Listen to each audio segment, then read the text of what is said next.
A very warm welcome to a bright and breezy mobility resort Motegi.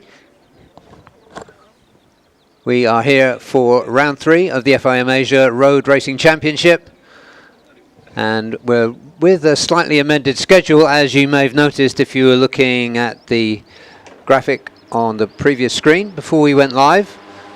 And the reason for that, as you may know, is that our containers got held up in last week's typhoon off the coast of Japan, so arrived, all the equipment, the bikes, technical equipment, everything only arrived on Thursday, so we had to shorten yesterday's sessions starting late in the morning, and so we didn't see TVS yesterday.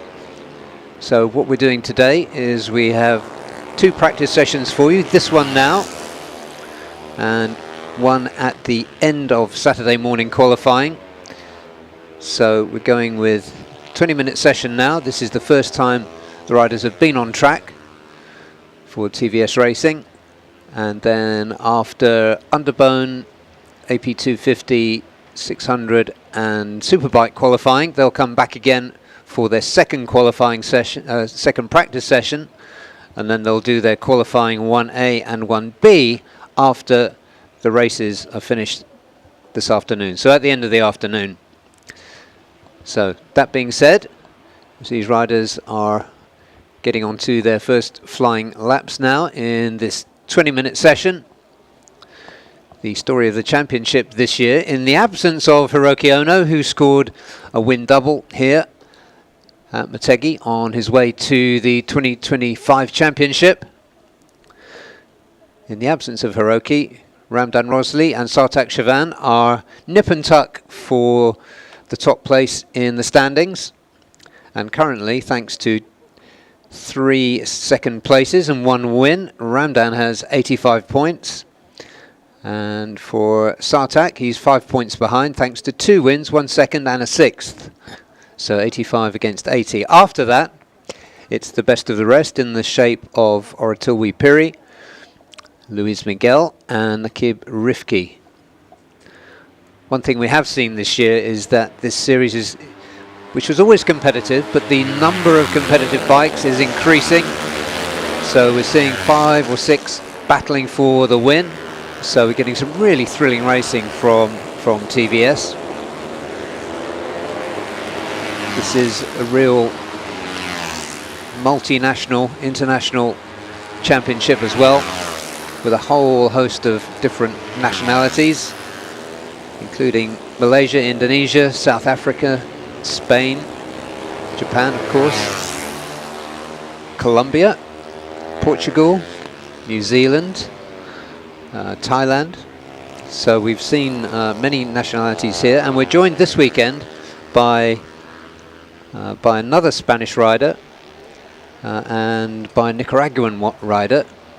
And we'll come on to those as we see them on screen. But lots to look at, lots to talk about in the TVS Racing International Championship.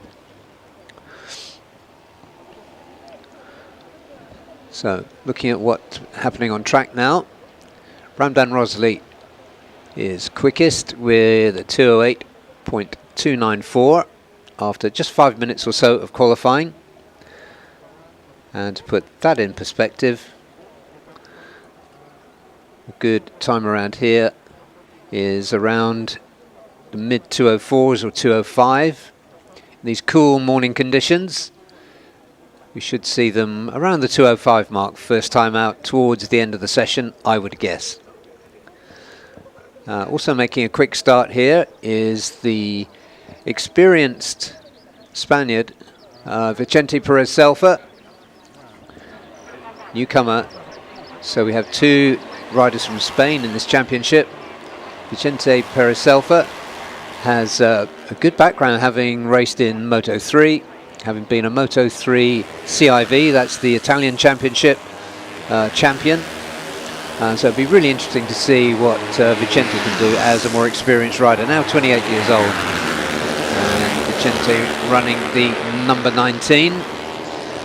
And the other rider we have coming in that we haven't seen before, and you can see on your screen there, Andoni Dominguez from Nicaragua.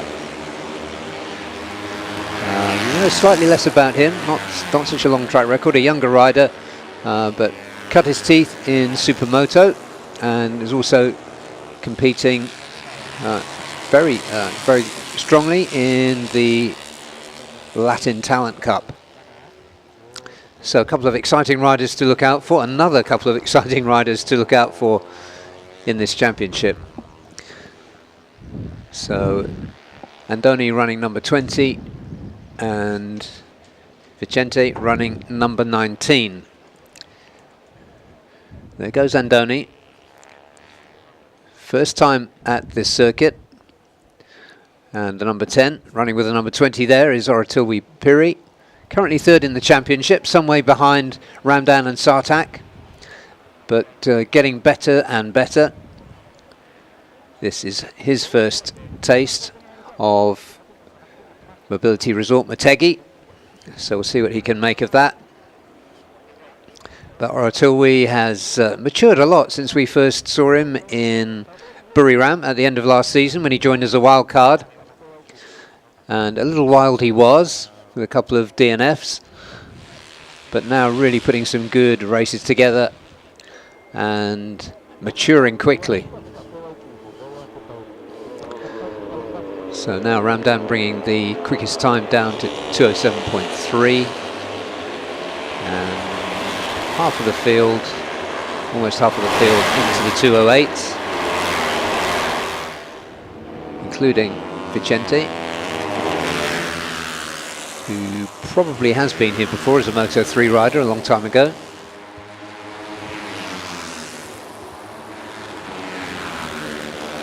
And plenty of exciting riders who are not yet featuring near the top of the championship, like Portugal's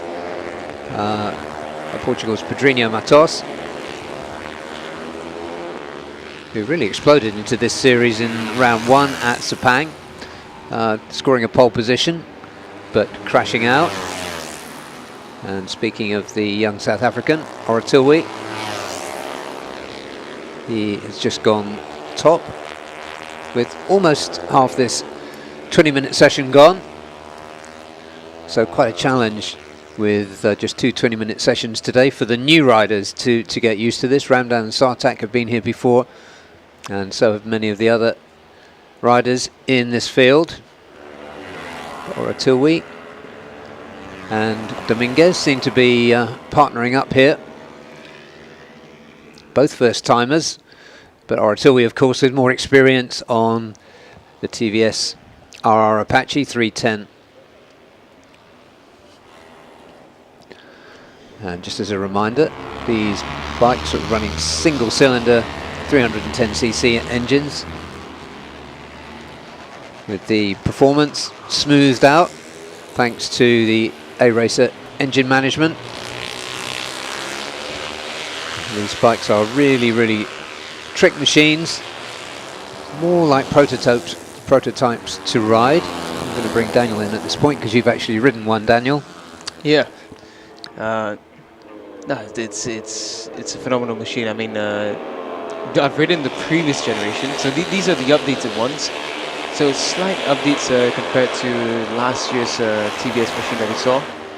The main thing is the fairing and the way it's delivering the power. So chassis-wise, it's quite similar. So it's very stiff and, as you mentioned, very similar to prototype machines, which is why you can see Vicente, he's really shaping out quite well.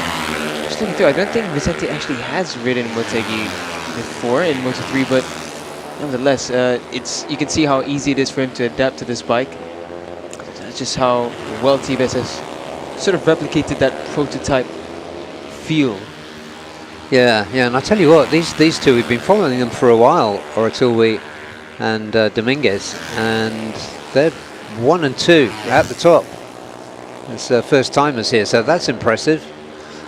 Just as I say that, the project leader, Vorapong Malahuan, who won't be racing or qualifying tomorrow, he has jumped to the top with a 206.66. So just reminding everybody of his quality. More than just a coach, Vorapong. He's led this project right from its inception, which would have been 2022 when the idea was hatched. Oh, actually, I know, I think the idea was hatched earlier than that. Perhaps in 2021 when they ran a TVS in the AP250 just as an experiment. I think he finished 4th at Sepang. Yeah, the first time I saw the TVS bike was in MSBK as well. They tested it out there and it completely smashed the competition, and everyone's wondering where did this come from. And it was, ever since then, it's just been improvements every time that we see this bike out. They've done some fantastic work in development for TVS, and they're really on it. They're always looking to try and find that extra bit that they can extract from this bike and its potential. And the amazing thing as well is how quickly they've made adjustments to make sure that reliability is not a concern. We saw last season in the opening round in Buriram where a couple of bikes didn't manage to finish due to technical issues, so they've adjusted it since then, and it's gotten faster still. Yeah, I mean, let's see how the lap times go later. I mean, the conditions are virtually perfect at the moment. Indeed. But pole position time last year for Hiroki Ono was 2:04.58. Currently, Oratui is on a 2:06.4. And once again, this is his first visit to Motegi. Oratui and Warapong exchanging top slot here. 6 minutes remaining, so a valuable 6 minutes, especially for the first timers here. But this is an impressive debut by Oratui. He has been spending some time on PlayStation, getting oriented as much as he possibly could without actually being here to Motegi. This 4.8 kilometer circuit. 14 turns, 8 right, 6 left, lots of elevation changes, 2 tunnels. It's quite a challenge. In part, the stop-go circuit, and with a nice flowing section in the middle. The group we can see here is back there with Andoni Dominguez, so good to have a look at the Nicaraguan newcomer. Currently on a 2:08.8. So again, a really good opening lap time. Yeah, the riders are coming over the crest of the hill just at the exit to turn 11. And that is Dominguez barreling into turn 12, into the tunnel and into the final complex, turn 13, and then over to the right for turn 14. He doesn't look like a newcomer either to the bike or to Motegi, you have to say. Andoni Dominguez, so another really bright talent coming into this TVS Racing International Championship, grabbing lots of attention, and rightly so from our cameras. 2:06.2 is the quickest time, now with Oratui, as we just stay with Dominguez. Nice helmet colour as well, that. Yeah, indeed. Easy to pick out. You know, I do have a suspicion that Vicente is just look at the way he's riding. I mean, I think he's going to come really strong in the race. He's a CIV Moto3 champion in 2023 as well, and that's recent. You know, that's not a long time ago. And as recent as last season, he was racing in Moto3 as a replacement rider. So the quality is very much there. I mean, this field is amazing for TVS. Yep, it really is. There was not so much information about Dominguez because he's a much younger racer and has spent his career until now in South America. But I'll tell you who is missing here is Sartak Chavan. Yeah. He could do with the track time. Championship contender. Ramdan Rosli, who leads the championship, 5 points ahead of Sartak. He's 7th quickest with a 2:11. So I think not on, oh, he is on track, beg his pardon. I think Sartak might be in Spain right now. I'm gonna try and see where he's actually at now. Yeah, it's clear that championship-wise this will be quite a big hit for him. And yeah, he's in Portugal right now. Apologies. So, best of luck to Sartak in Estoril, racing in the championship over there. We do hope to see you back during the round in Mandalika. Yeah, this is a bit of a handout from Sartak to Ramdan. So his hope now is that Vicente is going to come through strong, as well as Dominguez, and it's to try and slow down Ramdan. Otherwise, it's going to be free. Well, not exactly 3 points, but Ramdan's fight for the championship becomes just that much easier. Yeah, exactly, because there's no one else within touching distance of them at the moment. Yeah, what a weekend it will be for Luis, John, and Rotilvi as well to perform. I think Sartak's going to be rooting for them. Exactly, yeah. And Oratilwi looking really good, have to say. But not quite as good as the project leader. Yeah, looking for a good result from Kento. Jin Kento is pretty much a home race for him, but he's never ridden a Motegi before, so he's local to Suzuka. He races the Suzuka Championship, trains a lot in Suzuka, but surprisingly never thrown his leg around a bike in Motegi. Yeah, Luis Miguel has found his rhythm. To a 6.7 from him. Let's now look at Vorpong Malawan. Behind him is Nakib Rifki. The rising riders from the Honda Racing Malaysia camp. He's riding many bikes this season. Nakib's riding some form of underbone racing in Malaysia. He's doing Asia Talent Cup as well, if I'm not mistaken, this year, on top of 600cc riding and TBS. So it's quite hard to adapt to a lot of bikes in one season, but he's done decently. Yeah, and in TVS he's had 2 P4s. So yeah, I've liked him right from the off in this championship. Yeah, I caught him jogging with Kip on Thursday. So he's trying to really make his way up. Honda Malaysia, as we've mentioned in the past, they need someone to rise up and take charge as a rider, because after Helmi Ansman, Irfan Haikal was the potential, but they'll have to hope for Nakib to be the next one. When our checker flag comes out, Vorpong still evergreen, isn't he, Vorpong? He certainly is, yeah. The only reason he's not racing is that he's got so many other responsibilities. I mean, he's done a fantastic job of leading this project. Yeah. Now in its 4th season, and putting on some fantastic racing, as you will see. I think it's been 3 rounds in a row this season where Vorpong has done a practice session and topped it. Yeah, yeah, it really is literally the definition of leading from the front. It's John Lopez, who's had best result of 6th so far, but the Colombian looking better this season. This is his 2nd season for TVS. Pedrinho Matos, we saw his speed at Sepang. We need to see a little bit more from the Portuguese rider. Had a P3 at Buriram last time out in race 2.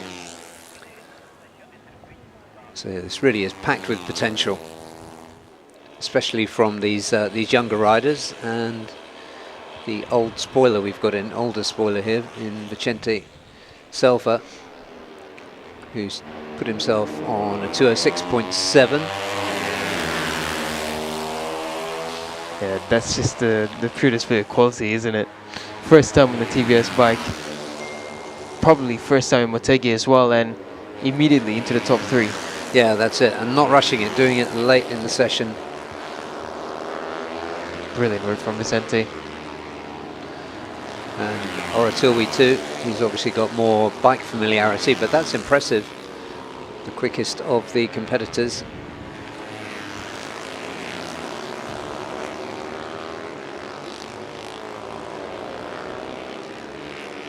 In the 206s, all the way down to Ramdan in 10th.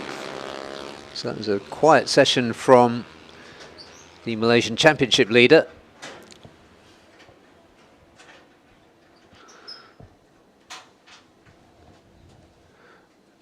Just looking down there at the safety car coming out and the breakdown truck, although I didn't see anybody break down. So the boss, 206.17 for Vorapong Malahuan. Oratori Piri was second with a 206.2, and then it was Vicente Perez Selfa, 206.7. Luis Miguel just fractionally behind him. John Lopez, Junior Matos, the Colombian, 6th quickest. 7th, Nakib Rifki, 206.8 for him, so you can see how tight the times are. And then it was newcomer, Nicaragua's Andoni Dominguez, 206.9. 9th quickest, regular rider, and contender on any given Sunday, Chiran Vishwanath. And then Ramdan, championship leader, 206.99. Fadil Al-Ghassani, 207.7, then Jean Kento Turner. Leandro Paredes, the Filipino, doing a 208. And then Rakshit Chahari Dave, who we've seen improving this season. And KY Ahmed did 210.7. So we will show you some slow-mo action from that session. And we'll be back at 9 o'clock local time with the first qualifying session of the day, which this time is going to be a straight 30-minute qualifying session for the underbone or 150s. No split qualifying for them because of the amended schedule. So stay with us and we'll be back with underbone action very soon. Yeah, this is the quick look at the Dunlop Sport Max Award for the ASV 1000s later. That's the current lap record, 149.4 by Yuki Kuni. So Hafiz Sharin came close to that earlier yesterday, and we'll be looking to see whether someone is going to take that grand prize. Someone already has in the form of Hafiz Sharin in Sepang, but it didn't happen in Buriram. Will it happen in Motegi? We'll find that out later during qualifying. Let's head to a short break, and we'll be back with more from round 3 of the FIM Asia Road Racing Championship here in Japan.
Idemitsu IRG5. Start like a rocket and ship like silk with super bike-proven nano-tailored oil. Ultra-protective Quintec guard technology distills the wisdom of oil experts. 5 protective benefits in harmony unleash the peak performance of your engine. Nano Silky Tech ensures extra smooth upshifting at high RPM. Rocket starts, silky shifts. Idemitsu IRG5. Idemitsu IRG5.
Welcome back to Motegi.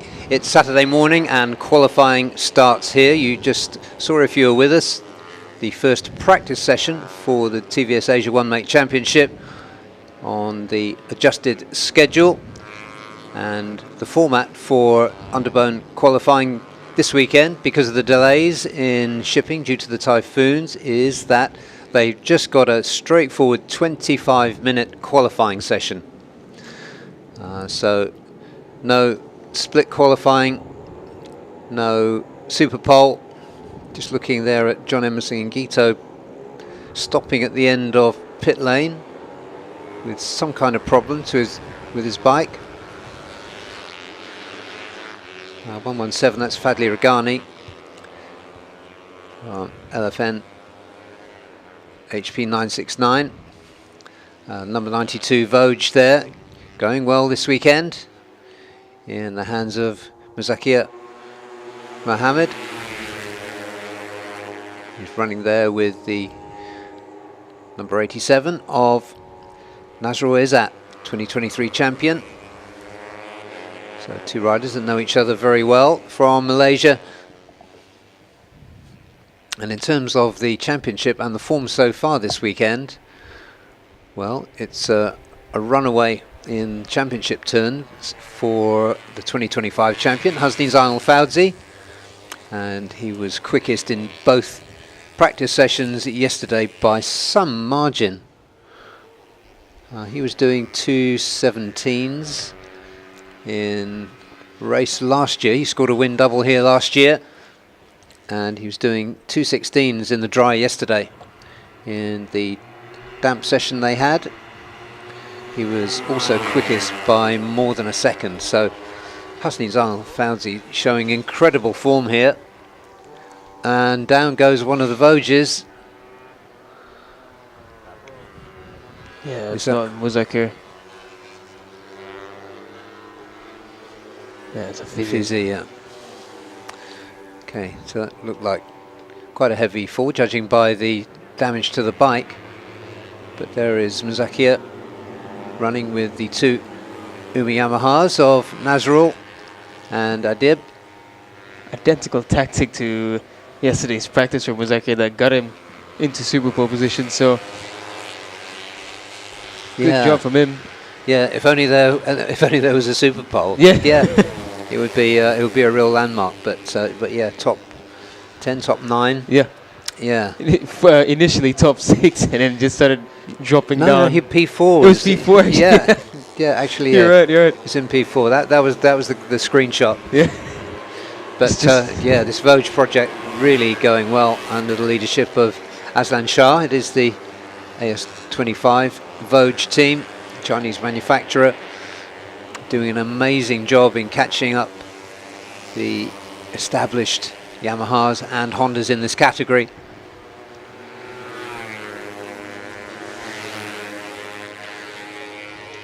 Adib just moving away there at the front. Yeah, you can see Nazrul Izzat, he wanted a bit of space, so he pulled out wide at turn 13 just to let him have some breathing room. I think his idea is now he wants to chase Adib. I think he feels that Adib has a decent pace, so try to chase and gain an advantage. Yeah, that is just trying to look at the Zia machines. 73, it's Gupita Krishna, who's pretty much overshadowed by his teammate Husni yesterday. Husni right at the top all the way through, and there is, I think that is one of the One for All Yamahas.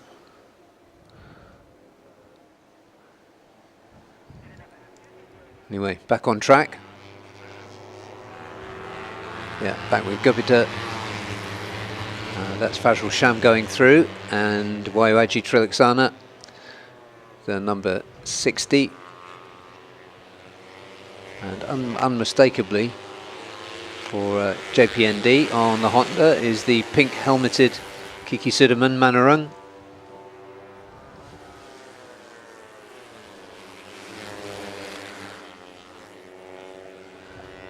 Yeah, Husni has gone to the top inevitably, but it's not a fast time from Husni yet. The 217.9, that's just Husni at maybe 60%. We saw him doing 216s yesterday. his best lap around the Mobility Resort Motegi was a 2:15 last season. And as you mentioned earlier this morning, ideal conditions for riding. So I think we can expect some decent lap times from all categories. Of course, in the underbone class, it's dependent on how much slipstream you get across the entire track. But if anything is for certain, it's that Husni will be somewhere at the top. Yeah, Fadli Regani has just gone top, shaving 0.4 of a second off the best time of Gupita Krishna and Husni. So early days, 25-minute session. We're only less than 8 minutes into it. But very different format today. So let's see how just the straight qualifying shootout works for them. 77 is Aditya Fauzi, and he was one of the other riders apart from Husni that impressed in both the dry and the wet conditions, and Dimash Julie as well. Those two, apart from Husni, really stood out. Always having to talk about Husni in a separate category. Yeah. No, the thing, as you say, Aditya and Dimas, in any condition, they're really, really good. But if you just sort of block out the idea of Husni being in this class, it would be a proper battle between the pair of them. And I think it's going to be up to them to really take it to Husni this season. Yes, as we've seen already in the first couple of rounds, Husni is on form. His teammate Gupita as well had moments of brilliance, but just again not really able to capitalize every time the way that Husni has. Yeah, I think the comments during the week from Aditya Fauzi were interesting. It shows that they're trying to figure out the strategy of Husni and how he manages to just put himself in the right place at the right moment with the consistency that he does. I feel like with some riders, like for example Husni, in a category like this, it's almost something that's either hard or just can't be taught. I think he just finds the room and finds the line that others just don't see in a situation where you have 20 riders entering the final two turns. It's marvelous watching how he operates.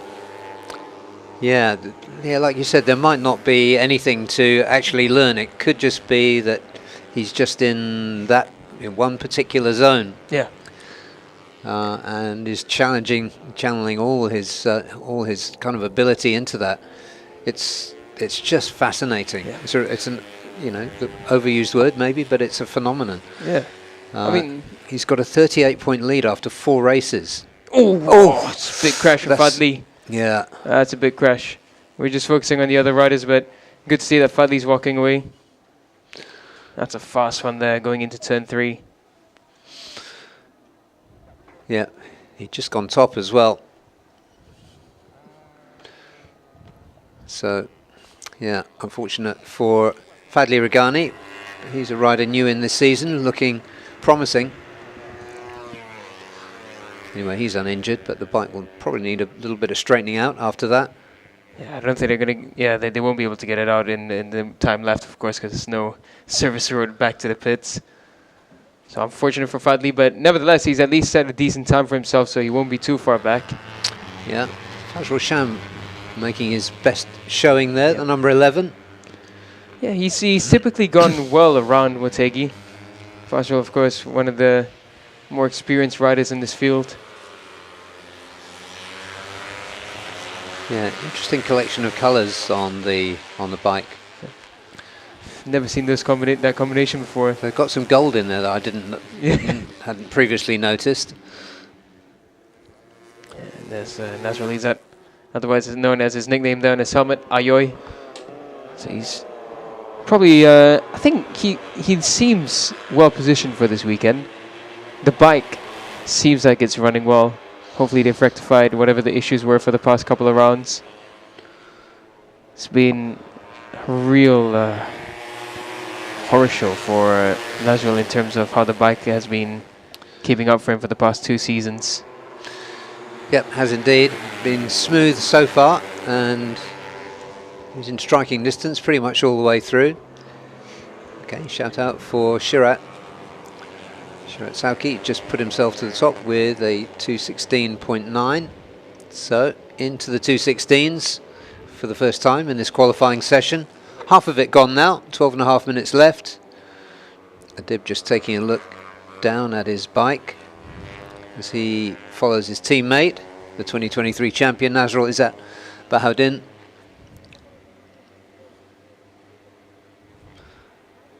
And behind them, I think that's the One for All machine of Silmi Helsinki.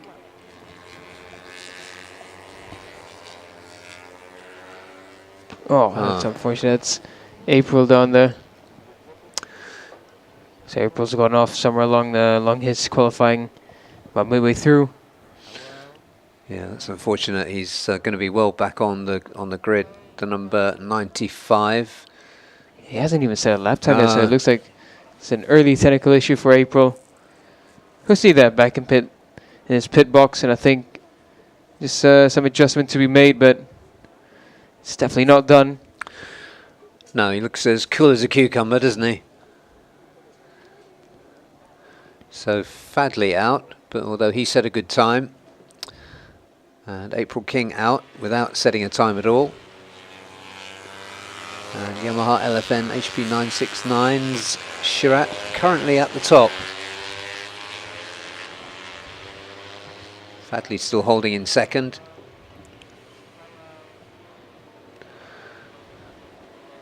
Looking for any possible lap time improvements here. Darwish was having a go. Which of the UZ bikes is that? Yeah, it looks like Shaz's bike, and that's some serious work being done to his bike there. Right. Well, Fadley was back out again quickly, and coming in, 10.5 minutes remaining on the clock. It will go bananas in the last few minutes for sure.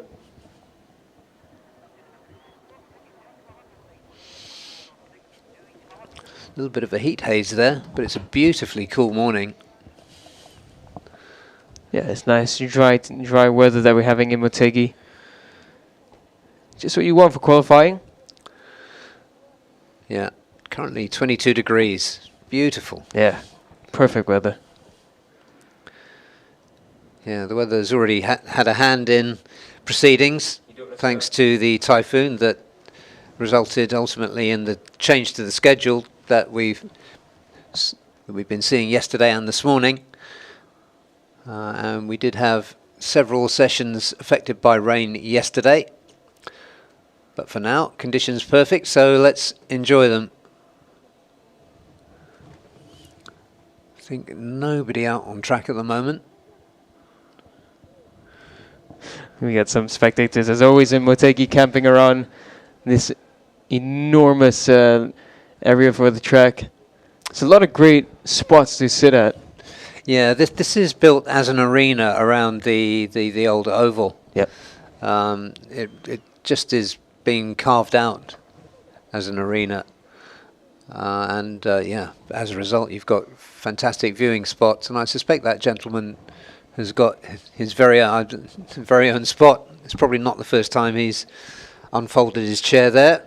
Whoa, got some Hafiz Sharin fans as well. Indeed. Popular rider in Japan, Hafiz is.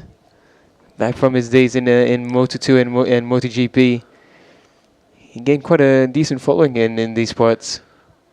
So remember the first season that Hafiz joined into the ASB class, there's quite a number of fans waiting for him right after the podium at Parc Fermé. True, yeah. Yeah, they always get mobbed, of course, at the home races at Sepang, but yeah, speaks well of his international, his World Championship experience. But yeah, some beautiful spots just to sit and have your breakfast. Yeah, we might move commentary positions to the hillside for next season. Yeah, but there is a reason that it's so lush and green around here. So you get lots and lots of rain. Yeah. But the umbrellas are protecting from the sun right now. Yeah, quite a decent amount of people coming out to watch the action this weekend. So if you are around Tochigi Prefecture or anywhere in Japan, it's not too far of a drive from Tokyo either, so do come down and join us for this weekend's actions. Yeah, it's going to be a really exciting weekend's racing, starting this afternoon. And of course, continuing through tomorrow afternoon for race 2, which will bring us to the halfway point of the season. So we wonder where what the points we'll be looking at tomorrow night. As currently, Husney has a 38-point advantage over his Zia LFN teammate. All quiet. Just over 6.5 minutes remaining. We Daniel, we do this every time. We're looking at the time and thinking, you know, they've got more than 2 minute laps here. The hot lap alone is 2 minutes and 40 seconds at least. Why are they still in pit lane? And it's quiet. The engines aren't even revving. Yeah, no one is sitting on the bike. No one is getting ready to go out right now.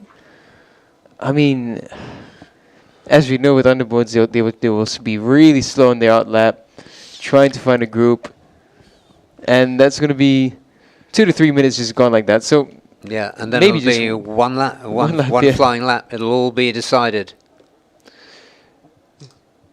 Everyone just waiting for the first person to go out. It's you can see where the eyes are looking. Yeah, exactly.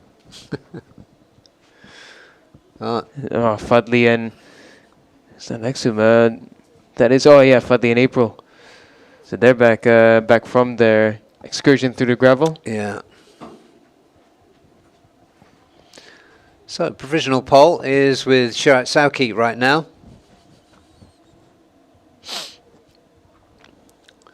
That is likely to change despite the hush in pit lane. It's a tense hush though. But yeah, unfortunate for April King, he's not going to get a time in at all.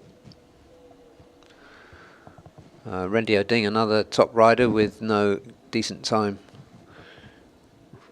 recorded. Well, not one that's going to put him on the front half of the grid anyway, 2:19. Well, that's a nice shot there. Someone with their mini cabriolet joining us for the action. That's like an advertising shot. That is. Beautiful. Sun glinting off the immaculate paintwork. Yeah, they do keep the cars very clean around Japan, Tan don't leather they? seats, yeah. Oh, yeah. Yeah, this is a whole advertisement right now. Yeah, yeah, absolutely. Oh, look at that. That's a legend of the sport. Azlan Shah, who's for doing pit-lane ride duties apart from being the team boss this weekend. Yeah, if you needed another reason to come here, that would be one. He's just chatting there with Muzakir in pit lane. And we do hear the sound of a 150cc single cylinder engine. Yeah, it's Nazrul and Adib. Yeah, those two out. I'm not surprised, actually. They're the first two out. Been working well together all the way through this weekend. Indeed, it's worked well for them, and yeah, I think they probably were doing the same thing, just waiting for the rest to go out, but there's 4 minutes left. Yeah, so they will only get one flying lap. There's Aditya Fauzi. I think we know who they're waiting for, the main target. Yeah, and he's teasing them. Yeah. Look at it. It's 3.5 minutes left. We have 3.5 minutes left, and no one else is going. Yeah, there we go. Right on cue. We have one Voj. Muzake is still not going. Yeah, so Muzake didn't go out with Nazrul and Adib. Right. Okay, and here we go now. Many more riders coming back out. Yeah. Husni still not. They're going to have to, because they're only going to get one lap in. Timothy there at the front. If they don't hurry up, they're going to the checkered flag's going to be out before they finish their out lap.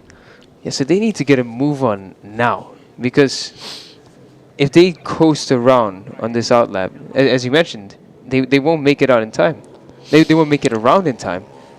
Husni is that Husni at the back? No, that's not Husni at the back. So Husni still hasn't come out. Oh, there he is now. Yep, he's third last rider. 2.5 minutes. Okay, so the 143 playing it so cool. Is it too cool? But nice shot here of Adib and Nazrul cresting the final straight. So they're going to get 2 flying laps in. Oh, Shazras, yeah, the time's done for Shazras. 2 minutes left. You can't even make the time around on a push lap. So, yeah, Shazras, another rider without a time set. Yeah, all he can do is go out and see if the bike's fixed okay. Yeah.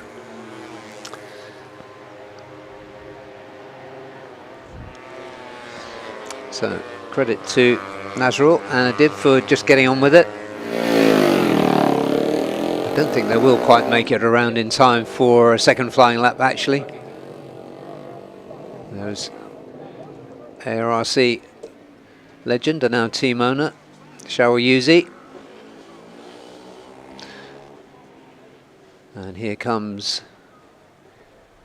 Shawar Shazras. Oh, but still, bike's not straight. Thumps the left clip on, pulls over to the right. Yeah, he's fuming. Shawar Shazras. He's not getting a chance to get a lap time in. And he's just pushing the bike out of the way. So, Yuzi Asia got some work to do. And that's a real shame for Shazras. He's pushing the bike up towards the nearest gap in the barrier where he can push it to safety. 143 there at the front. And Adib and Nazrul continuing to go it alone or in a pair. But definitely the Uma Racing double playing their own game here.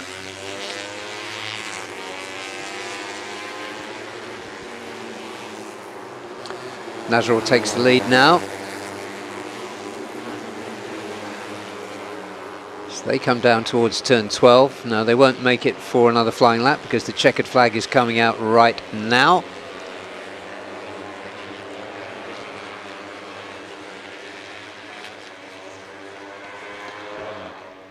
So another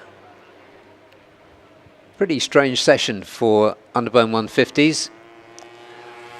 Normally we have split qualifying. So qualifying done for Nazrul and Adib.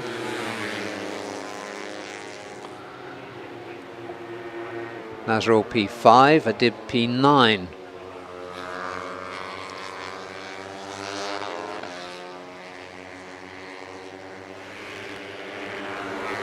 And not sure who else is on a flying lap here.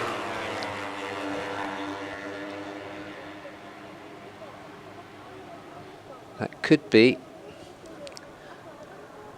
done. Because not all of these bikes, I think, are on a flying lap.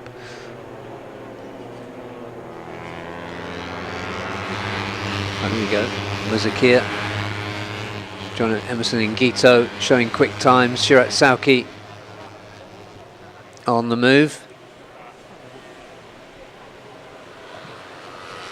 Shirat, the number 70, just going through on your screen there. Still in the number 1 slot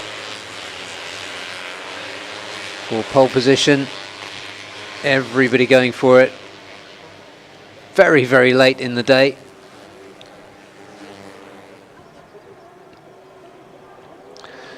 Aditya Fauzi having a good go. He will probably be moving himself up. Good bit of Krishna too, the number 73, Hasni's teammate. And the number 60 there, Wayuaji Trilaksana. Another of Underbone Racing's Glitterati, 2 times former champion. So as this group crosses the line, let's see what changes. Aditya does indeed move up. Currently P5. Husni Zainul Fauzi with a 2:15.3 moves up to number 1, but he's trounced by Dimash Juliet Moko. He's done a 2:15.249. So 1.5 tenths quicker for Dimas, and I think that's the job done for Underbone 150 qualifying. And Dimas Juliet Moko will start from pole position this afternoon. Because of the amended schedule, Underbones will be the first race of the afternoon, starting at 12:40. Just another reminder that the schedule is a little different to what we're normally used to in the FIM Asia Road Racing Championship. So, as I was saying, another slightly weird session there, but it's done. And your pole man starting this afternoon is Dimash Juliet Moko for HDS Youngstar Kawahara Race Deck 60, and he did a 2:15.25. Next up, Husni Zainul Fauzi, reigning and defending champion. John Emerson Gito next up, 2:15.76 for the Filipino. Then it was Gobita Krishna for Zia LFN, Husni's teammate. Sharat Saki held on to P5, so he'll start from the second row. Alongside of him will be Ahmad Fazrul Sham for Aeon Credit JQK Zinages Cardinals. Then it was Silmi Helsinki, good session from the One For All rider, and Ahmad Dawish start 8th. Then it's Fadli Regani. Randy O'Ding improved in that last very short stint. Timothy Rojas for Race Tech Yamaha Philippines to start 11th. 12th, down in 12th, Aditya Fauzi. He's got some work to do, but next to him is Muzakir Mohammed. He's going to start 13th for Vosges AS25. Good qualifying, 2:17.7. Moving on to 16th, Kiki Suderman, JPNW SND Factory Racing, 2:18. He'll start 16th.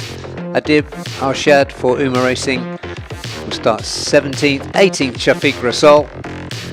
19th, Afizi Supat on the second of the Vosges.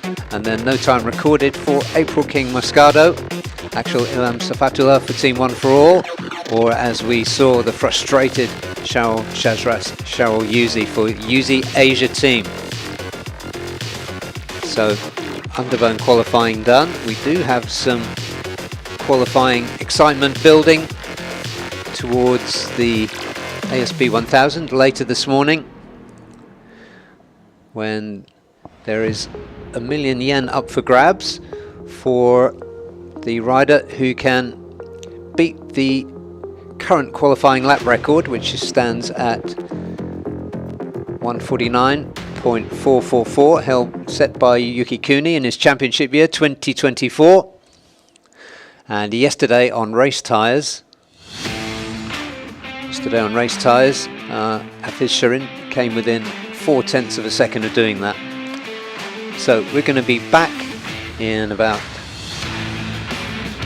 7 or 8 minutes from now with the 25-minute qualifying session for the AP 250s.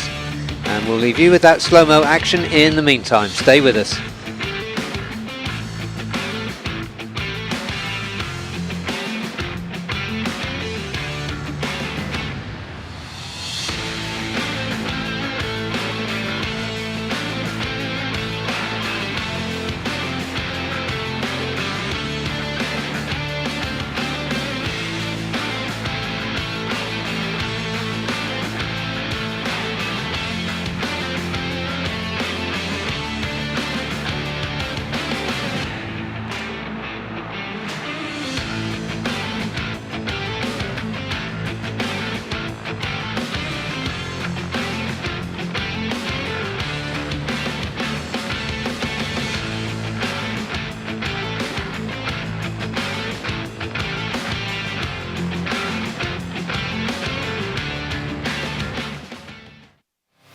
Idemitsu IFG7. Flagship engine oil nano-tailored for high-precision engines. Enhance performance in 7 ways with super protective septic guard technology. The So accumulated Dimas, strong wisdom of qualifying in oil Motegi, and experts. it was a last-minute tactic. So tell us about that Anti-power qualifying loss keeps your session. engine performing at its peak for extended periods in harsh conditions. Kit ini alhamdulillah Beat the heat. di menit-menit terakhir saya mendapatkan Idemitsu lem. IFG Saya 7. mencoba di menit awal, saya mencoba motor saya jalan Idemitsu sendiri. IFG 7. Alhamdulillah tenaganya sangat kuat. Flagship engine oil Dengan nano-tailored for high adanya precision gelombang terakhir, engines. saya tenang. Enhanced Saya performance in mencoba 7 ways with super mengikuti protective rombongan. septic guard Alhamdulillah technology. The berada accumulated di wisdom of oil experts. posisi pertama. Anti-power loss nanotech keeps your They say engine that, performing at its peak it for was, extended periods in harsh conditions. Started to attack in the last few minutes. He was just trying to stay calm, and then he managed to find the group at the end. And in the end, he managed to find the time. So thank you so much, Dimas. Congratulations and good luck for the race later.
as fans from Thailand and, of course, from Japan wave the flags to support their heroes, we get on track with qualifying for the Asia Production AP250s.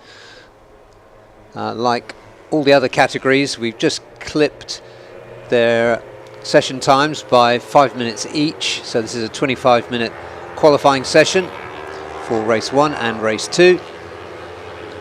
And so lots of action in this, the biggest of the Asia Road Racing Championship fields. 32 riders this weekend, including wildcards. Normally we run with 30, which is still a handsome number of bikes to have on track, and such a competitive category too.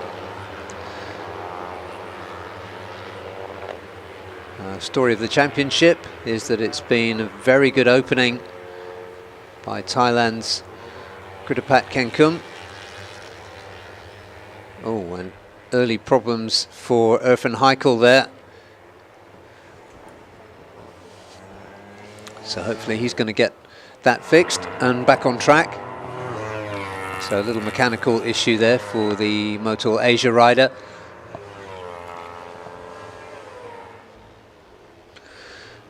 And on combined time, second quickest yesterday, it was this rider, number 44, Rish Takahira, riding this season for Tianyu Asia Racing, Chinese-based team. And indeed, he was with the Chinese-based team last season with Antares. And he's running there with Rentaro Takamoto for Akino Speed. Akino Speed hooking up with Uma Racing for this FIM Asia Road Racing Championship round, but the very distinctive, aggressive sort of yellow and blue livery of Akino Speed on display there. He's just chasing Takahira around. Rish Takahira has been running at the front, scoring front row qualifying, and positions just off the podium. So given his speed, it's quite surprising that he hasn't put himself on the podium yet in this category. Last weekend he put himself on the podium for the Blue Crew, Yamaha Blue Crew World Cup, so we know he's capable of it. So let's see what he can do this weekend in this home race. So the riders getting on with the job here for qualifying into the 207s currently, with Fahmi Bassam 207.3, which is actually quicker than the quickest time of Chandra Hermawan yesterday on the Yamaha Racing Indonesia R3. Number 123, Reza Danica. Reza was much further down the order than you might expect on combined times. His best time, 209.349. So more than 1.5 seconds off the best time of Chandra. So all not quite right for Reza. He's running with a 200 RPM rev cut, but we normally see Astra Honda smooth out the disadvantage of those rev cuts. Championship leader Kritapat has had 2 rev cuts. Now we're looking there at in the gravel trap. That is Ryuji Yoko, very significant rider coming in as a wild card. He qualified second this time last year at Motegi, so an early spill for him. His best time recorded so far, 2:08, which, unless he can get back on the bike and do something, that is not going to be good enough to put him anywhere near the front row.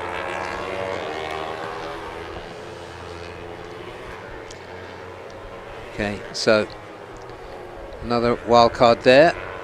Hinata Okada, number 98, going through. But Fahmi Bassam currently sitting at the top with the 207.383. 206.938 indeed, for just improved it. So Fahmi Bassam stretching his advantage at the top. Next up is Rintaro Takamoto.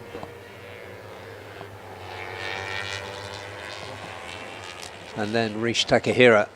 So the Indonesian leading the two much fancied Japanese riders, and then Irfan Ardiansyah in P4. Irfan standing in.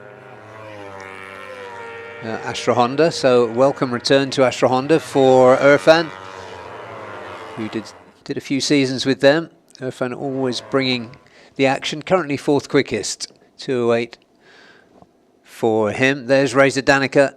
He needs some improvement after problems yesterday.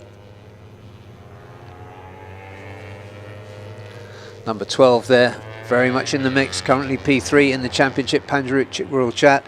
Behind him, another much fancied young rider, Daniel Shami for Uma Racing, the 57. 24 is the experienced Pirapong Nubimpeng. This year, stepping up in ARRC from underbones to AP250. And in practice yesterday, Pirapong 9th quickest, best time 208.6.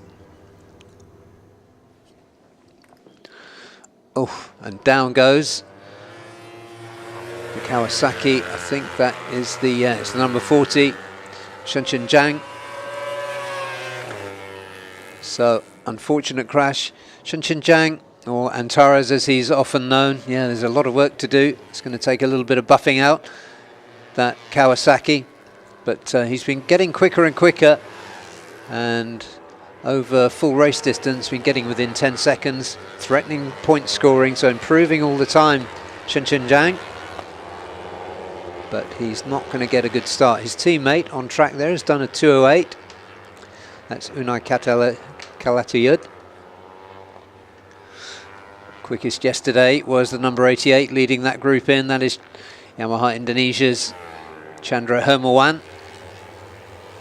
Just ahead of Daniel Shami on track there.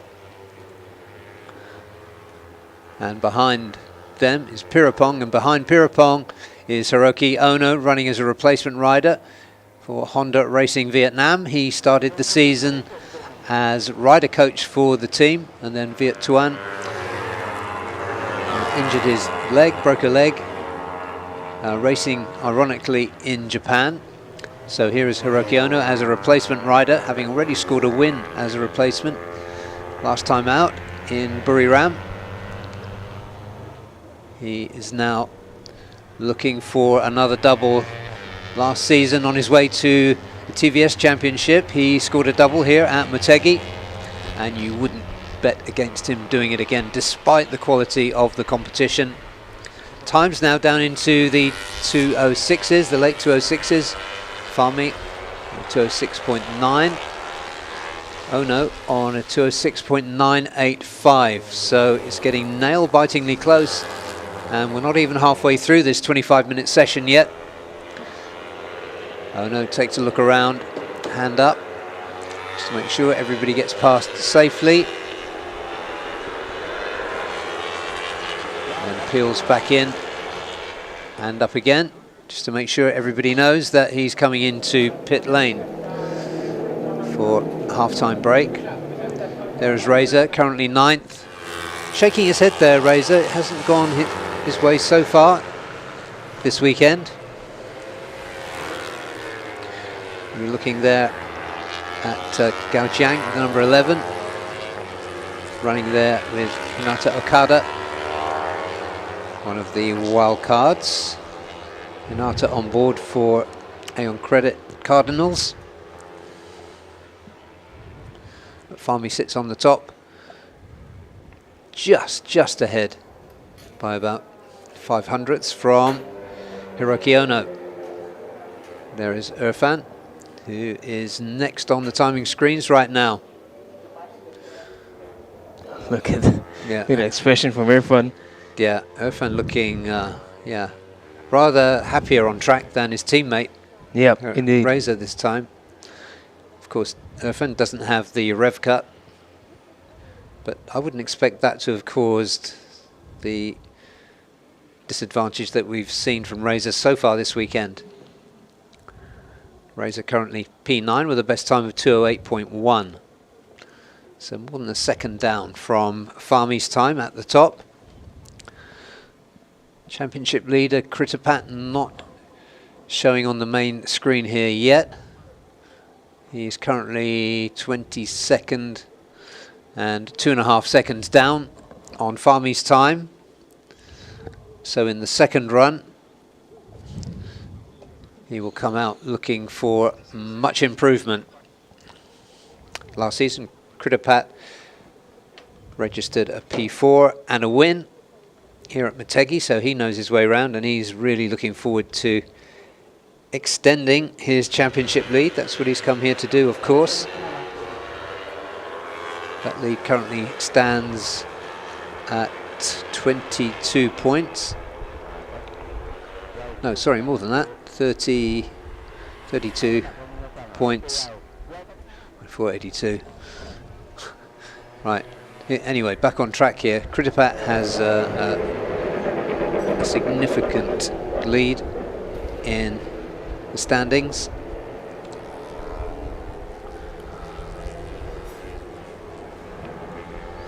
Right, in the LFN Yamaha pit. They have the advantage so far. Yeah, Fahmi's just looking. I think Fahmi's main concern is going to be the likes of Irfan and Hiroki Ono. I mean, Irfan's been on it as a replacement rider. He doesn't look out of place at all here in the AP250 class with Astra Honda. And Hiroki Ono, of course, is always going to be the big threat in any category of racing, especially when you talk 250s. Yeah, and he's within touching distance of pole position right now at the halfway point. Somebody flying the flag there from on high for SDG.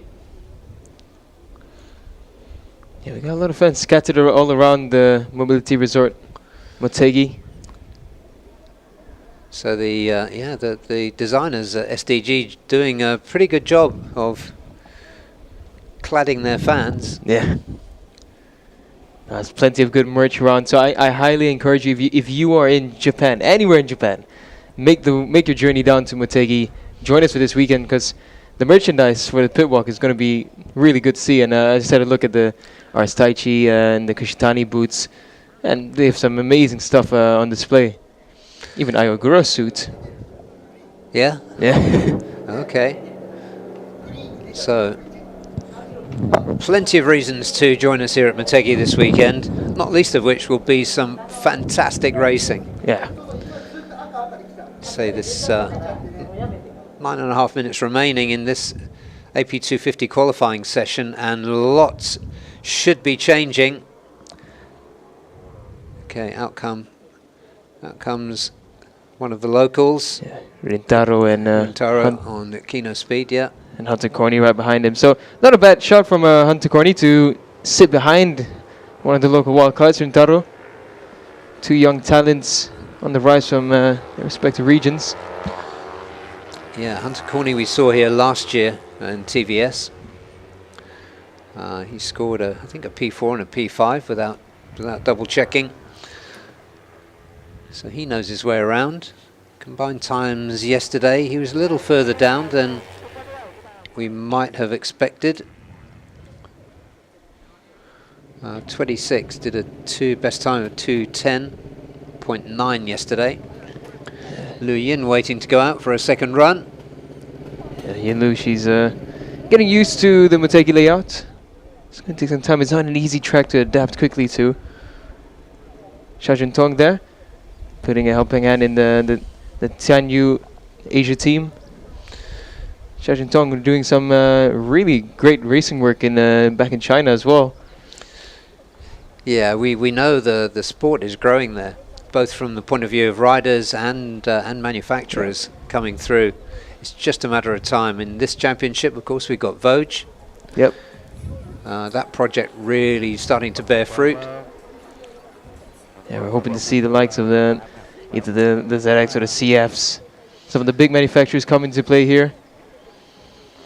It's inevitable. It's inevitable. It will happen eventually. Yeah, and as we are an Asian championship, you might say the sooner the better. Then Shami there getting ready to set off for his second run. Much better this time round in the morning qualifying. Yeah, currently P5. Started the season strongly and then just faded a little bit. There is championship leader Kritapat, 22-point advantage for him over Razor. And Panjaruk just behind him.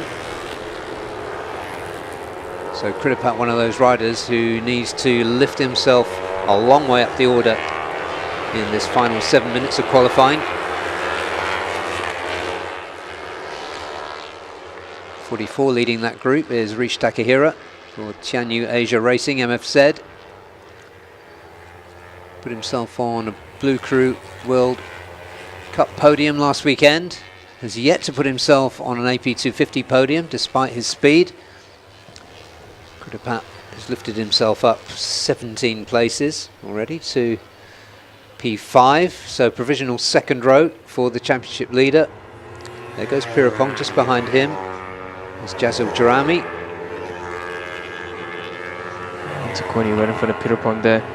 Hunter was riding with Rintaro, but Rintaro just escaped to the group in front of them. So Hunter Corny, you can see that he's trying to chase. Yeah, on the Moto Go Yamaha. It was a really good surprise to see Patrick Lee's Moto Go Yamaha team coming in with an AP250 entry, as well as Ollie Simpson in ASB 1000. Yeah, it was a discussion I had with Patrick as well. I think in Sepang, where he did mention the potential of bringing in R3 here, and I'm so glad to see that he finally has done, because it's such a strong field, and to bring a young Aussie like Hunter into this field, it's good. It's good for his development and just for the quality of the field. I mean, it's such a competitive class. And even Ollie Simpson as well, bringing Ollie in as a stand-in for Anthony West. It's just great. Yeah, I haven't had a chance because of various delays and all the rest of it to even have a look around the pits. But is Westy here this weekend? I did not notice him. I mean, I did look. We did have a look at the Moto2Go pit early in the morning on Friday, but didn't spot Anthony West. Okay. So we'll have a look later on, and we'll bring you all the details.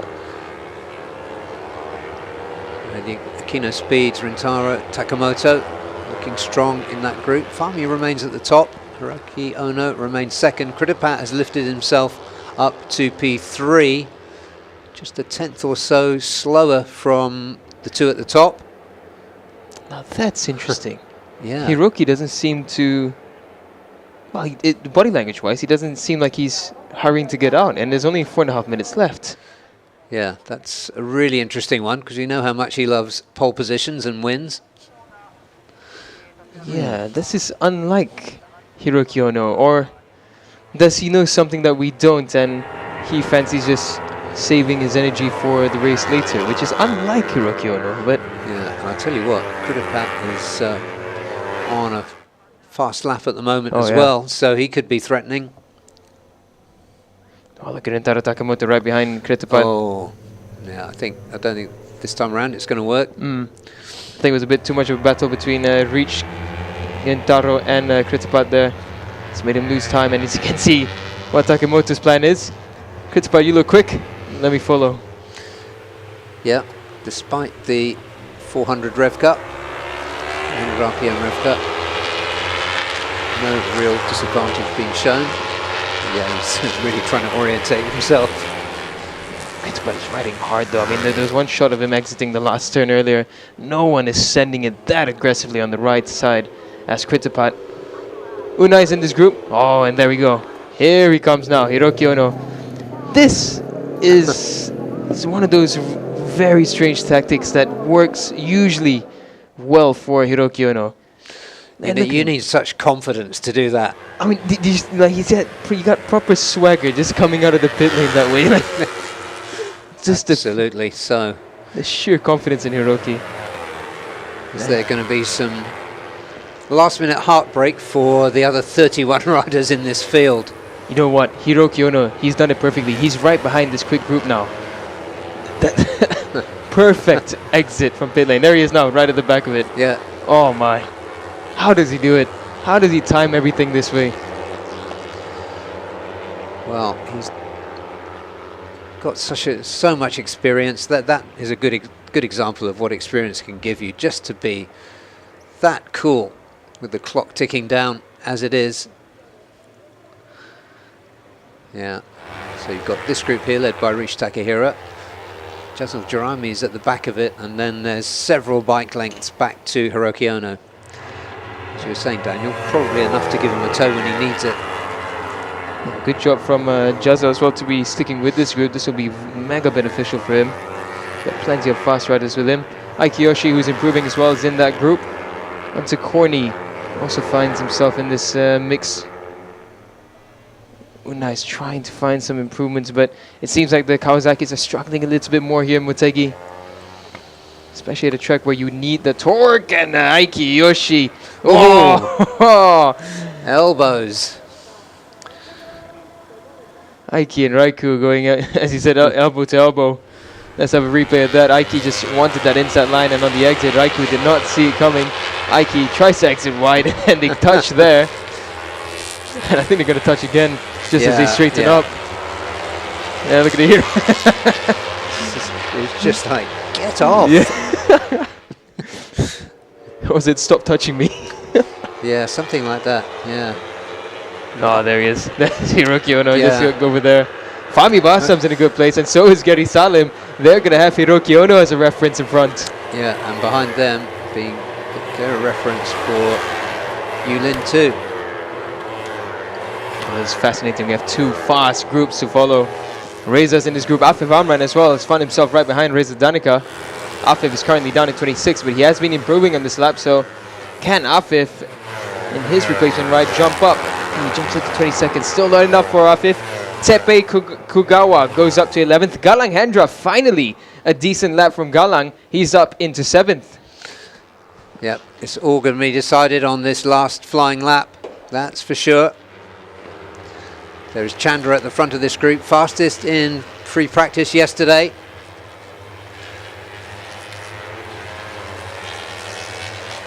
So checkered flag coming out in just a few seconds.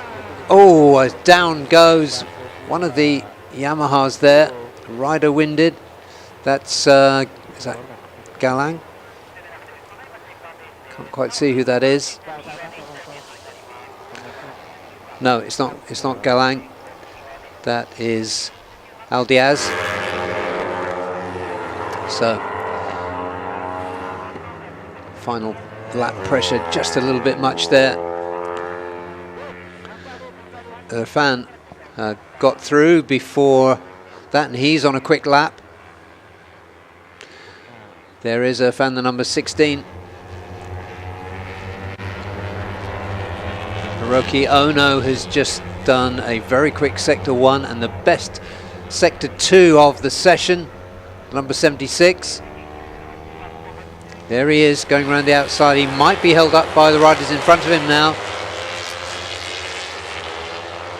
Jang, the number 11, in there. Hiroki Ono in quite a lot of traffic there. Currently provisional second. That was a very good sector 3 for the Japanese veteran as well, the replacement rider for Honda Racing Vietnam. He's got some clear track in front of him, and the rider ahead is Irfan Ardiansha as Reza comes across the line for the final time. He's down in 11th. Irfan goes into 4th. Hiroki Ono, timed perfectly, executed perfectly, does a 206.375. to take pole position by half a second. He had just one bite at the cherry, and he swallowed it whole. Hiroki Ono will start from pole position. So quite a special performance there in qualifying. Couldn't have been cooler. Coming out with just enough time, just enough track space to give himself the toe that he needed. Didn't get himself held up, and executed a perfect pole-winning lap. Hats off once again to Hiroki Ono. Fahmi Bassam was the rider who was pushed down by more than we expected. You're going to see the difference in time coming up on your screen any second now. And Kridapat sealed himself the front row as well. So Hiroki Ono 206.375, 206.858 for Fahmi Bassam, who will start second on the front row. Kridapat starts on the front row too, 207.094 for the Thai Championship leader. Then it's Irfan Ardiansyah looking on really good form. Then Rish Takahira, middle of the second row. Chandra Hermawan running really well all season. Another good starting position for him. Galang Hendra will lead row 3 from Daniel Sharmi, who did a 207.687. And Panjarichik will chat third in the championship. And then Akino Speed's Rintaro Takamoto, 207.759. Time's really tight here. 11th, Razor Danica Arens, 207.85. Aiki Oshi will start 12th for SDG. And then it was Gary Salim for MS Glow for men, starting 13th. Tepi Kugawa for Sanwa Racing starts 14th, and 15th for Pro Power Antares Unai Kalatayud. And starting 16th for Team One for All, Pirapong Lui Bumpeng. Then it's Aldiaz Axel, who a late crasher there, didn't get the final lap in that he was hoping for, 208.39. Ryuji Yoko, who went out early in that session, started from the front row last year. He's going to start in 18th this time. Afifan Ram in for Aeon Credit JQK Zinages Cardinals, 19th, 20th Idil Fitri Mahadi. Fadil Mashavi for Yamaha Racing Indonesia down in 21st place. Hinata Okada for Aeon Credit JQK Cardinals. Gao Zhang for Team One for All, the number 11, will start 23rd. Jazil Jarami starts 24th. Hunter Corney did a 209.6, that's the 25th best time. Then Yun Hu Tri for UZ Asia Team, 26th. 27th, Carlson Jacob for SDG Hark Pro. Raiko Hasegawa for Servo Hypersport, the Indian-based team, starts 28th. Shenchen Zhang, who unfortunately crashed in that session, did a 212. Lu Yin, similar kind of time, 212.796 for the Tianyu Asia Racing MFZ. Then it was Setu Rajiv for Servo Hypersport Racing by 1010. No time recorded for the number 21, who wasn't able to get out in that session, as we saw Irfan Heikel for Motor Honda Asia. So we should shortly be hearing from Hiroki Ono, who will be interviewed by Daniel very shortly.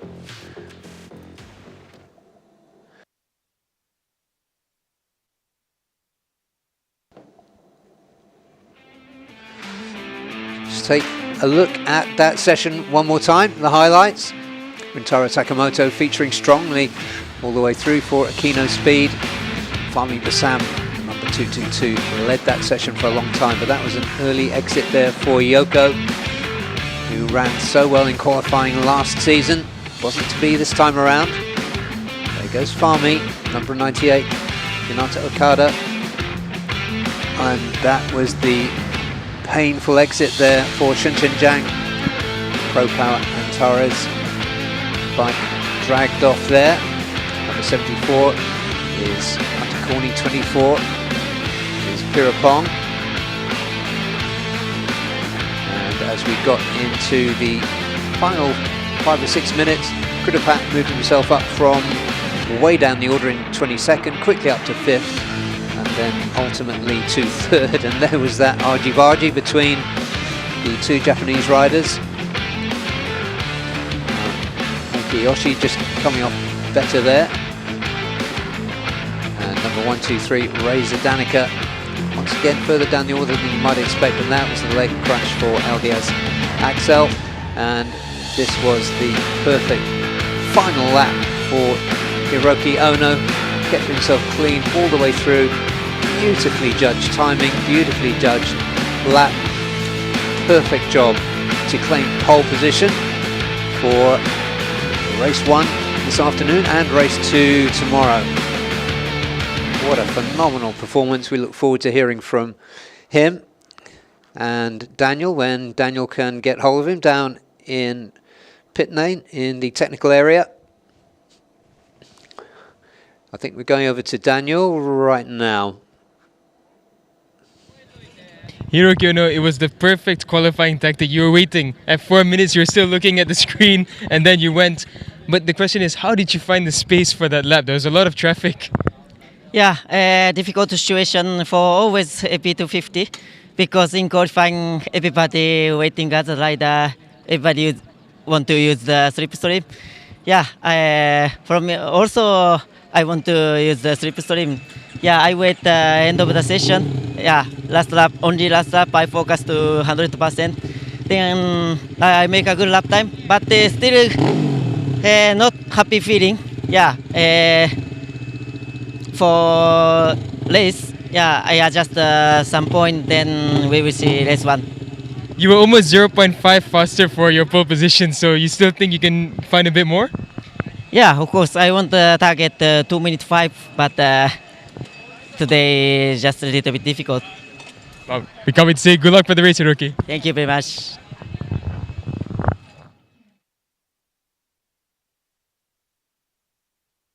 Good to hear there from Hiroki Ono, and despite what looked like a perfect performance, he's got more in the tank.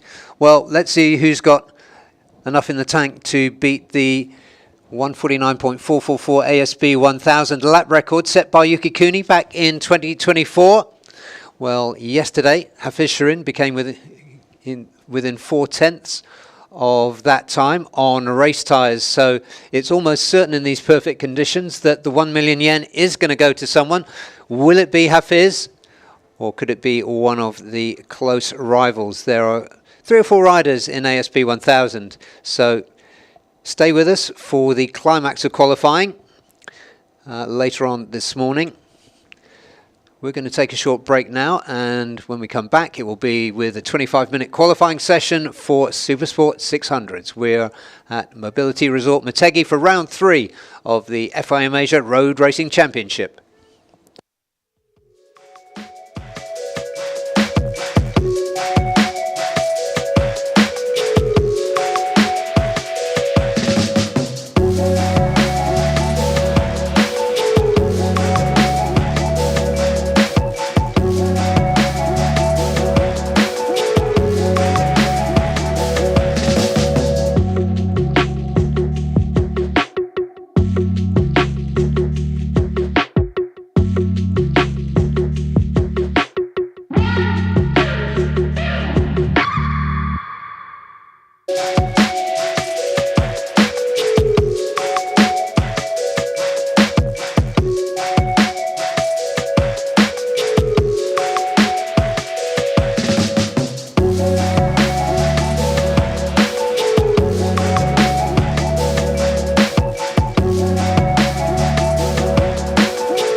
Idemitsu IRG7. Race-bred nano-tailored oil for enhanced acceleration and horsepower.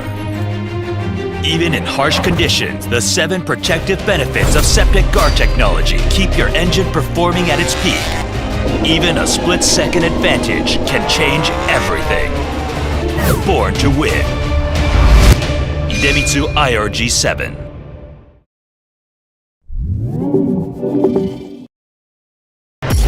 Idemitsu IRG7. Race-bred nano-tailored oil for enhanced acceleration and horsepower. Even in harsh conditions, the 7 protective benefits of septic guard technology keep your engine performing at its peak. Even a split-second advantage can change everything. Born to win. Idemitsu IRG7. Sport 600.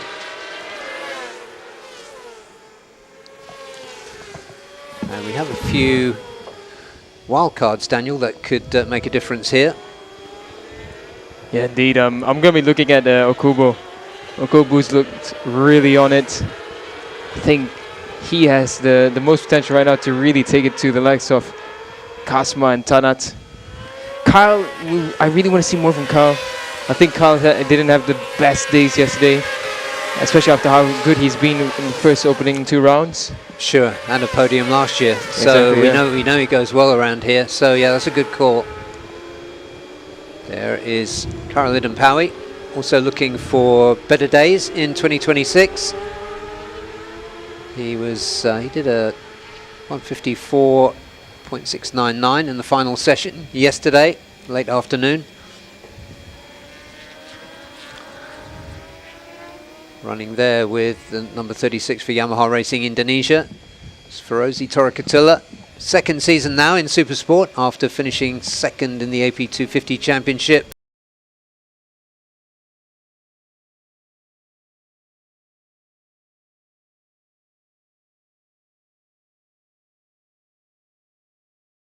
Won the championship in this category in 2024. There is his arch rival, come running mate, very often in ARRC history over the last 10 years or so. Anupab Sarmoon, currently second in the championship, the 3-point deficit to Hongyong Yamaha's Kazma Daniel Kazmayuddin. Yeah. And he is the rider at top currently. 56.6 on that, 53.6 on that lap. Yeah. That's the new fastest time of the weekend. Was Kasma out on qualifying rubbers already? I'll have to check. I didn't think he was. Let's see. Yeah, we haven't had a view of him yet, but we'll soon see. So yeah, best time yesterday, 153.8. That was 153.6. With Anupab there, number 500 for the Yamaha Thailand racing team. Behind him, Apiwat Wongtananon for Nitro Ryota Racing. There is Helmi Asman, another of the Idemitsu Honda Racing Malaysia's getting twitched up there. Kasma's on normal compounds. Yeah, he is. Yeah, I thought I hadn't seen him there, but I thought that time wasn't quite quick. Although it's quick, it wasn't quite quick enough to be done on qualifiers. So this is tremendous pace here from Kazma. That's amazing, and he's going quicker. He's gone faster in sector 1. Oh, and down he goes. Oh, high-sided that Yamaha just as everything was going so well. Well, that was how hard he was pushing. That's how fine the limits are on that bike, is in the middle of the track. So let's see how the marshals, how race control handles this. Kazma gets himself out of the way, which is the most important thing. Let's see what happened here. So Kasma gets on the gas right there. The rear starts kicking up, but just when he puts on a little bit more, and it swings him across. But he landed. Thankfully for him, he landed softly on his rear. So that's the only good news from that outcome. And the greater news is that he's managed to remount the bike, so he can get the bike back into pit lane quickly. If he couldn't get it started, that's a that he could be stuck there. Yeah, Hong Leong Pit are going to have a bit of work to do. But Kazma on provisional pole, and with the wind knocked out of his sails as he cruises down, looking for the entry, a safe entry to pit lane. As he lets the other riders go through turn 12. Good example of safe riding there by Kazma. So, I think you mentioned Hikari Akubo earlier, Daniel. He's currently a shade slower than Kazma in P2, 153.7. Best time yesterday was 153.88. So there are 3 riders quicker than that. Kazma, Akubo and Tanat for Honda Thailand Racing Team. Kazma comes in to get checked over, hobbling a little bit, but hopefully that's something he can walk off.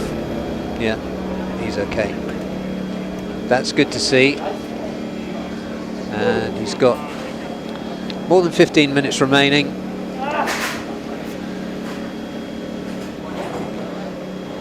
Not the best opening in terms of coming off, but a fantastic pace there. There is Tanat, currently 3rd. Bit of a slow start in practice yesterday, but came good later in the session. Ended up 6th quickest with a 154.8. His best time so far, 153.8. So already 1 second better for the young Thai Honda rider. It's Hong Leong Yamaha getting busy on Kazma's R6. Apiwat currently in P5. There goes Anupab.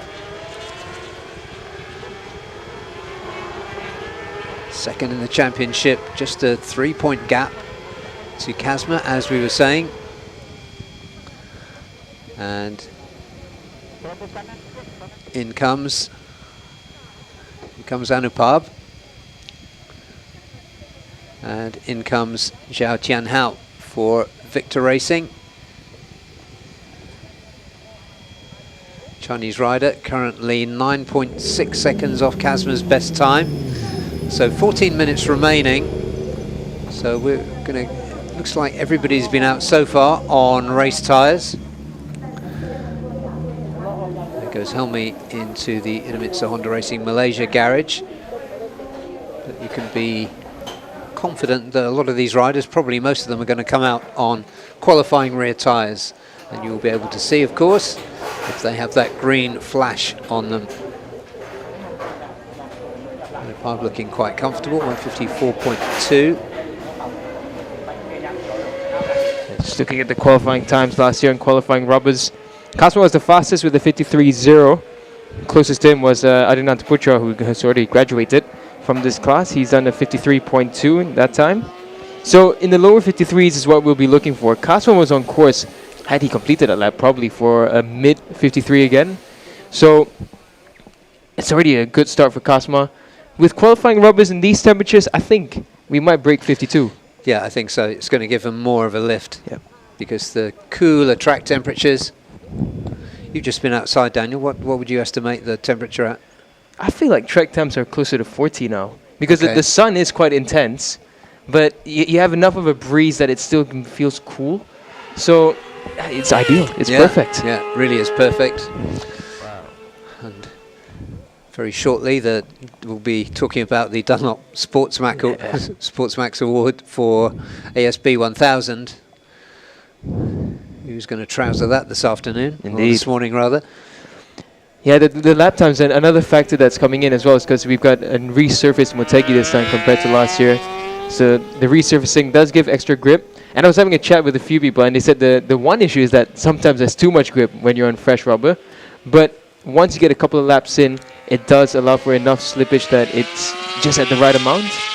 And the lap times do start dropping quickly. So now the question is, on the Dunlop rubbers, they give you way more grip and allow you to exit that much earlier. And we had a conversation after yesterday's sessions. For example, on the R1 of Shota Ite, that bike was gripping endlessly from every time he exits. So with even more grip now, will that benefit, for example, the 600s, which require a bit more slip? Or is it going to not really deliver the lap times? Yeah, all will be revealed. But yeah, fascinating situation and perfect conditions here at Motegi.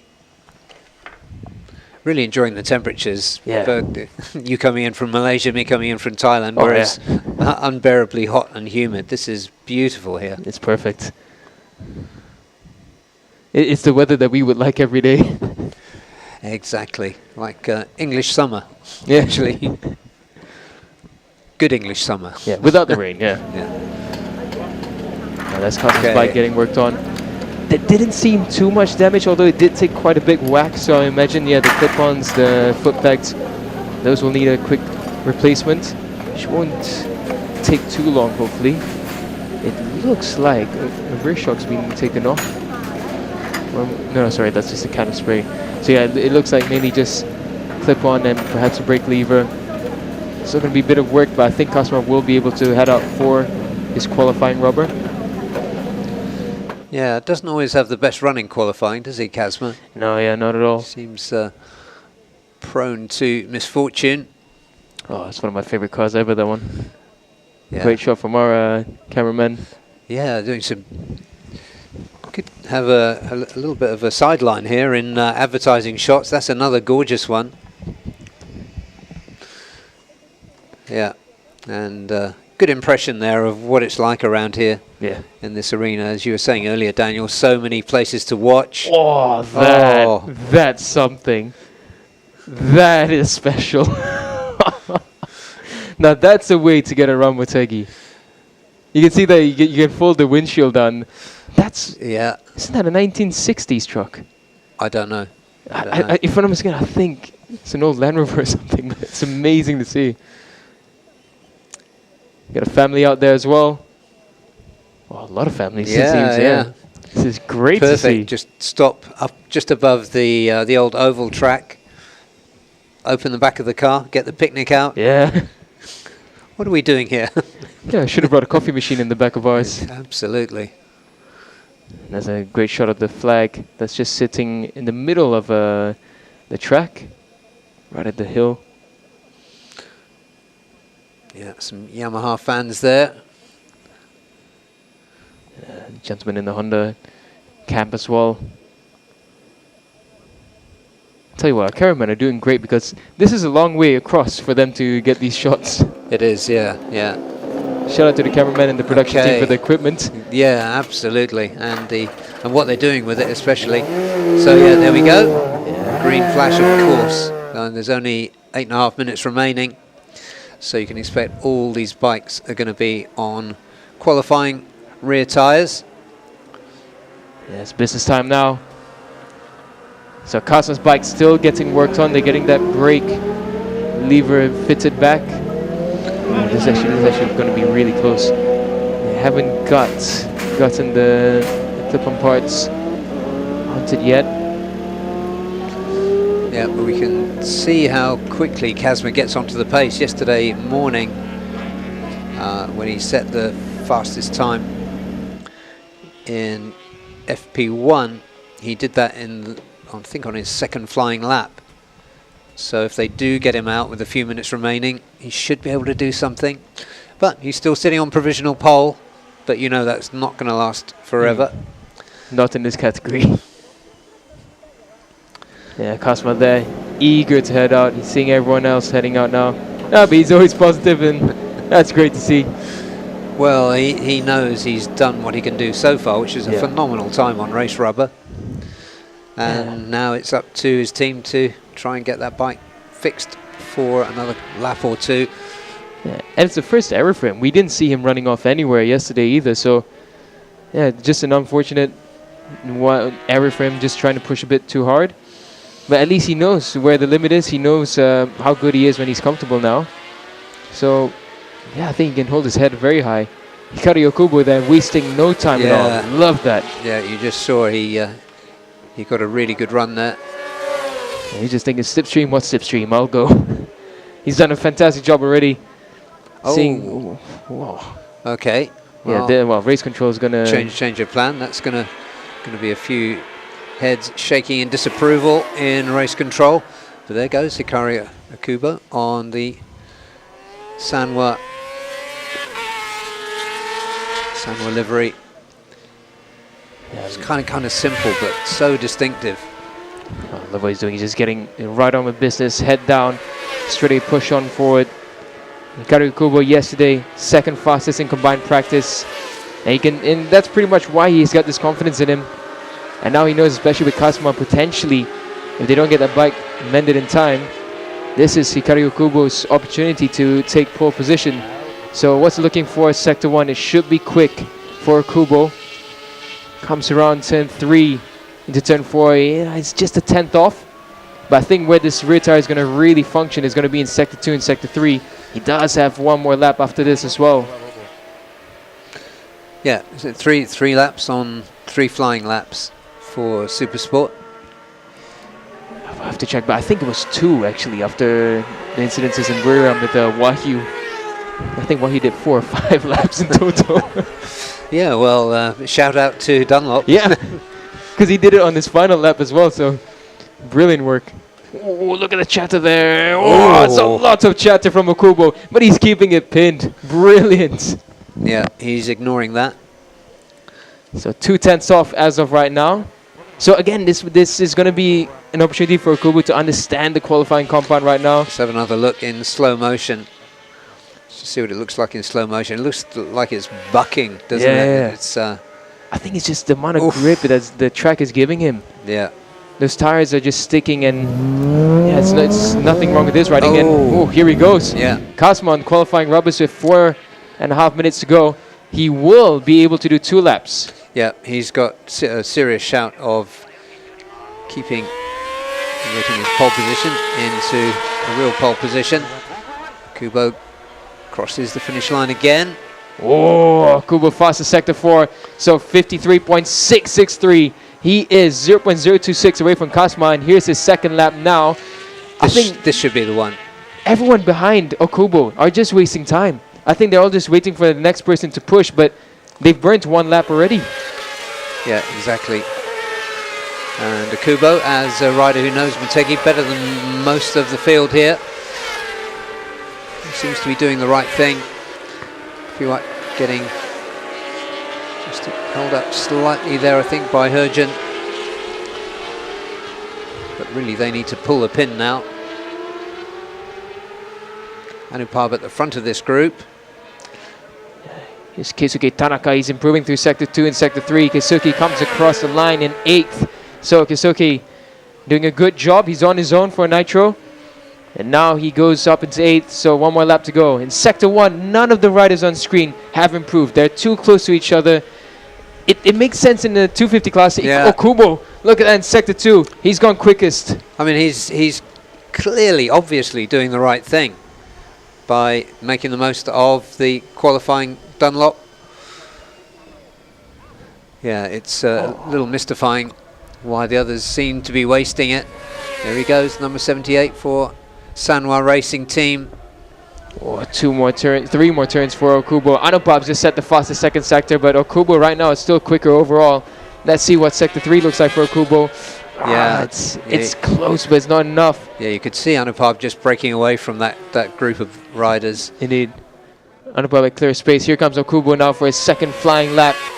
Let's see, will he make up time in Sector 4 like he did on the previous lap? Comes across the line now for Okubo. He goes top, 153.620. Yeah, but just really by the width of a cigarette paper, it's still all to play for here. Keisuke Tanaka has improved massively on his second lap. Hergen improving, Anupab as well. Anupab's going to go 3rd. It's another very good lap from Anupab. Yeah, so Hergen, Apiwat. Also, Apiwat not a good Sector 1, so this won't put him as close to the top as he wants to be. Hergen goes 3rd fastest. That was a good lap from Hergen. Helmi up into 8th now. Yeah, that was a 153.79 for Anupab. Yeah, Apiwat's done. That was Apiwat's second flying lap, and he's pulled away. So yeah, 154.216. Apiwat's in 6th. Keisuke Tanaka, it's a good lap from Keisuke. He will go quite high up. Yeah, there it is. 5th. Keisuke Tanaka, the wildcard, goes 5th. He shakes his head, but this is a great improvement for him. Yeah. For Ryota Nitro on the second row. Kazuma is improving. Yeah, and the third row, unless Apiwat can... No, Apiwat's not going to do it. Yeah, he's done his 2 flying laps. Yeah. Kazma's improving through Sector 2, and it's going to be very similar, if not slightly better. Kazma needs a really strong Sector 3 and 4. Oh, yeah, Sector 3 is slower, so I think maybe that bike's just not acting right for Kazma after the high side. Yeah, they did a good job to put it together, put it back together after that high side. But great tactics to get his head down early and score a good time on race tyres. He just edges past Wayne Agroho as he crosses the line. 203. Oh yeah, it's a 153.405, so back to pole. Briefly knocked off provisional pole, but now back on it on qualifying tyres. And he's got one more flying lap, Kazma. So quickest in practice yesterday. Provisional pole as it stands by almost 0.2 of a second from Hikari Akubo, whose qualifying tyres are done. And Hergen, same applies. So looking good for pole position. The checkered flag is just about to be waved. Here it comes. And Kazma, as predicted, fastest time through Sector 1 on this lap. So it looks as though he's going to stretch that advantage for pole position if he keeps this lap together. So Kazma showing the resilience of a top-level racer coming back from a painful high side, getting his bike fixed through most of that session. So very fast time at the beginning and very fast time at the end. Oh, just a twitch there. Let's see if that costs him anything. Second sector was decent, though not his best. Let's see. So shout out to Hongleong Yamaha for the rapid work they did in the garage. Through the tunnel and a long left hand, right hand.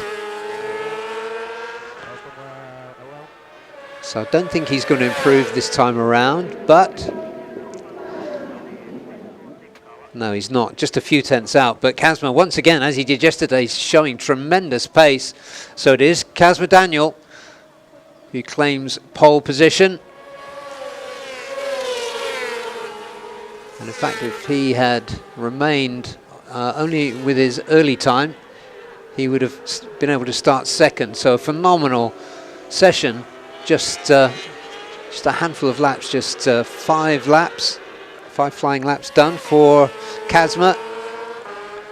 As we watch McKinley Carl Paz coming through, we were so wrapped up with what was happening at the very top, but Kyle much further down than we would have expected. 154.99 for the Filipino rider.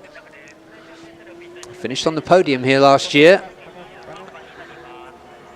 See the bikes there pulling into the technical area for post-qualifying checks. But it's going to be Kazma from Wildcard, Hikari Akubo for Sanwa Racing Team, and Herjanatna Firdaus. Great qualifying from the Indonesian rookie. 153.405, that was Kazma's time, set late on qualifying tyre. And then Hikari Akubo for Sanwa, 153.621. 153.786 was Herjanatna Firdaus's time for Astra Honda Racing Team. Then it was Anupab Samoon. He'll lead the second row from Nitro Ryota's Keisuke Tanaka and Tanat Longpliao, who starts from row 2 for Honda Racing Thailand. And then leading row 3, Nitro Ryota's replacement rider, Apiwat Wongtananon, and then Karolyn Pawi, who's going going to start 8th for Idemitsu Honda Racing Malaysia. 9th, Helmi Asman. 10th, Rosie Torakatula for Yamaha Racing Indonesia. His teammate Wayu Nugroho will start 11th. Kitsadar Tanachot starting in 12th, ahead of McKinley Carl Paz, who did a 154.989. In the 155s was Dimas Eki Pratama and Izam Ikmal for Victor Racing did a 156.5. Zhao Tianhao for Victor Racing did a 203.272. To complete the field, let's have another look at that qualifying session. An absolute thriller, although at some cost to Kazma Daniel and the Hongyong Yamaha racing team, who had a lot of work to do in that session and a lot of nail biting to do, but it all paid off.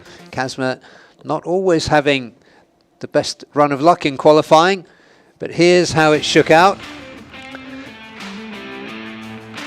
So at this point, Kazma coming up to the, well, 1/3 distance. There he went down. That was just less than 8 minutes into qualifying. He was already top with a 153.636. He managed to get it back as quickly as he could, hobbling slightly back into the pits, and the team got to work. Kazma stayed cool, kept his nerve, and so Sanwa Racing's Akari Okubo looked like a golden opportunity for him to snatch pole on qualifying tyres from Kazma. But even with 3 minutes remaining, Kazma's 153.636 was holding firm at the top, but Akari Okubo shot through with a 153.621 to go a few hundredths faster. Anupab trying to get away from the group and record a good time, but it was Kazma on his last time around just passing Wayu Nugroho as they shot past the line to record a 153.405, and that was good enough to ensure pole position start this afternoon. While we wait to interview Kazma Daniel, we're going to show you some super slow-mo shots, and we look at the what's coming up is the Dunlop Sportsmax Award in the next session out, which will be qualifying for ASB 1000. The target 149.444. Hafiz Sharin became within 0.4 of a second of that time on race rubber yesterday in practice, so in these perfect conditions here at Motegi, that is likely to go, but it might not be all with Hafiz Sharin. Could Shota Ite also going really well, and Shoga Kawasaki further down the order, but Hafiz Sharin hoping for his second pole position prize from Dunlop, the Dunlop Sportsmac Award this afternoon. We're going to take a short break and then we will be back with ASB or 1000s.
So Cosma, high side, but it seems like no problem for you. So can you tell us what happened when you had the high side and how you managed to still find the fast lap time?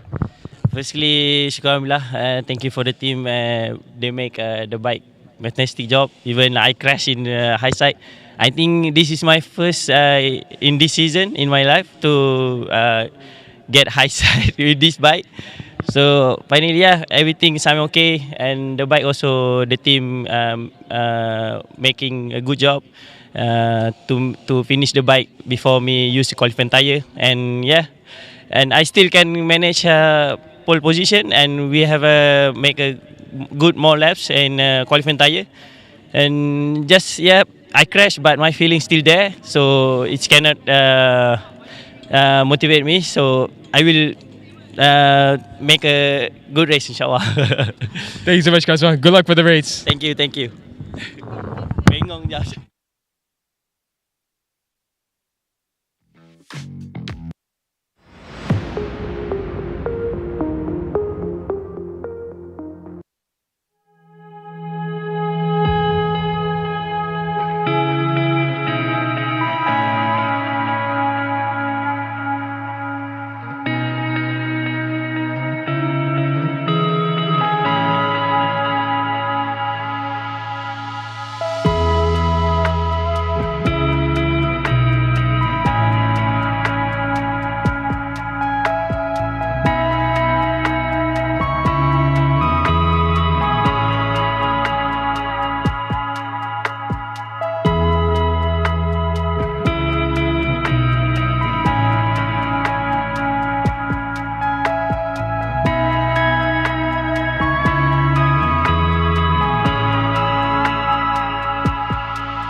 The engine oils are precisely formulated for meticulously engineered Japanese car engines.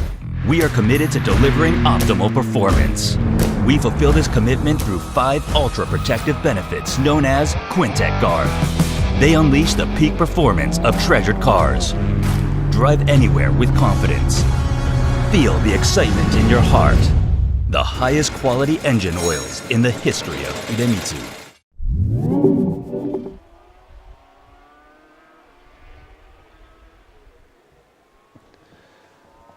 We are reaching the climax of qualifying for round 3 of the FIM Asia Road Racing Championship here at Mobility Resort Motegi.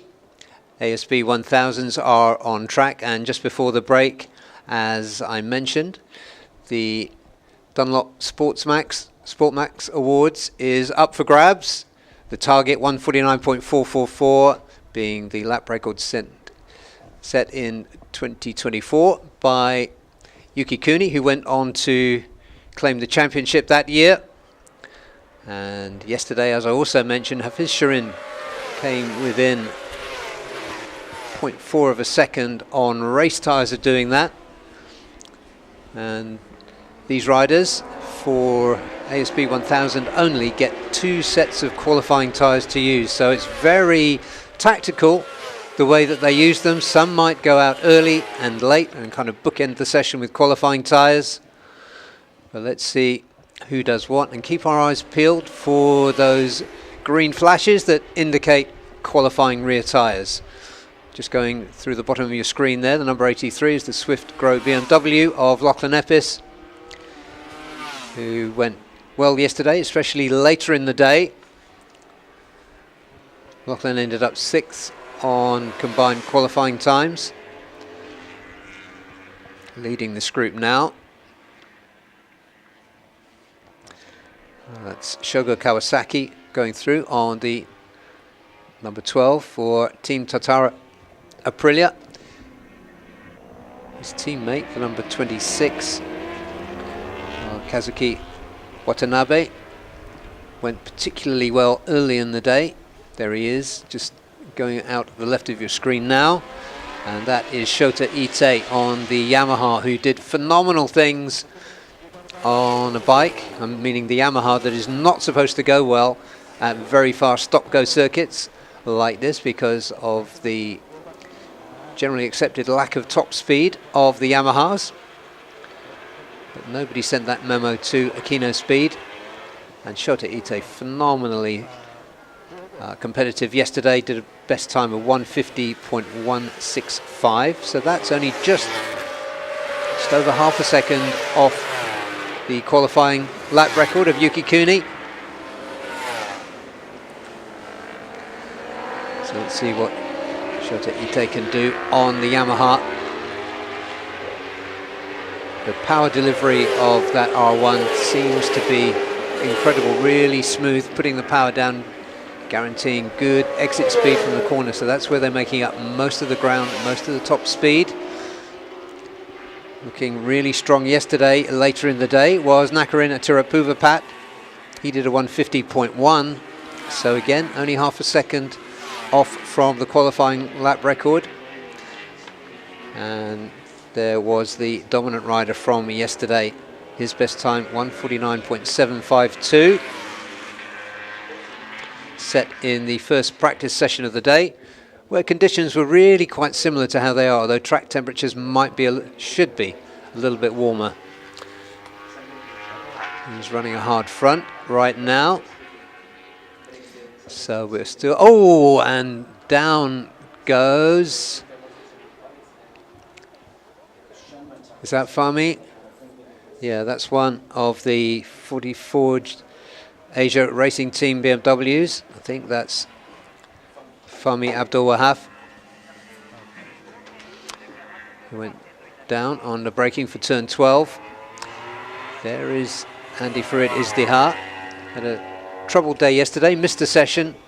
Missed one of the 3 practice sessions yesterday. Couldn't get the bike started. I think it was for free practice 2.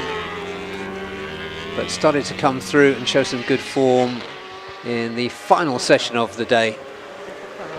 There is Hafiz Shirin, who is surely aiming to pocket another 1 million yen for breaking a qualifying lap record. He did it at the start of the season at Sepang, and he's got perfect conditions this time around. He's staying cool though, not on the qualifying rear tyre yet. Kito Abe, quickest. Kito Abe, another of 3 or 4 riders capable of breaking that lap record. The others being Nakarin and Shota Ite with perhaps an outside chance on the Yamaha. But the lap record could be broken by 3 or 4 riders here, Daniel. It's just a question of who breaks it by the most to pocket that 1 million yen. Yeah, and as I was saying a little earlier, nobody's on the qualifying tyre yet. There's 28 minutes remaining in this session, and they have 2 sets to go. So Hafiz at the top on hard front, medium rear, 150.388. Kito Abe next up. Then it's Zakwan, who had a solid day yesterday. Kota Arakawa next, and then Adananta Putra, who looked good in the wet actually. Azroy Hakim Anwar, who had a solid day yesterday. Adananta is the number 88 there, tracking Zakwan Zaidi. Azroy just behind him. Yeah, it's a different tactic compared to the previous 2 qualifiers in round 1 and round 2. Usually on those 2 rounds, we saw the riders heading out early on the qualifying compounds, but this time round, everyone's just trying to get a feel for it. I suspect it's because we had 1 wet session and then 1 less than ideal session in the evening, so maybe most of the grid are a bit unsatisfied with what they found. Yeah, well, we'll see Kito Abe sitting in the pits. You would expect him to come out because this is a shortened session. Kota Arakawa does a 150.197 to go top. Just pushing Hafiz down. Yes, Kota Arakawa's best time of the week so far, so great steps forward from Kota Arakawa and Astemo. You almost expect it from the team. Yeah, you do. But yesterday, Kota was 5th quickest, 150.289.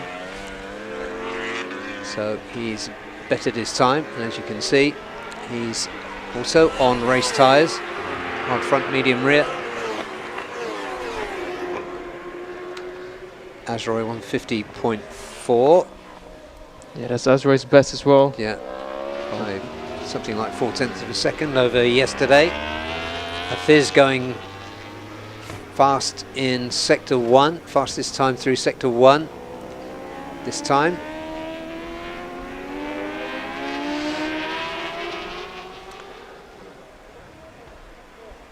There goes Kota for Astemo.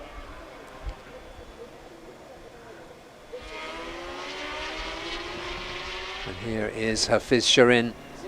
4 wins from 4 starts. Looking absolutely dominant, confident, and pretty much unstoppable.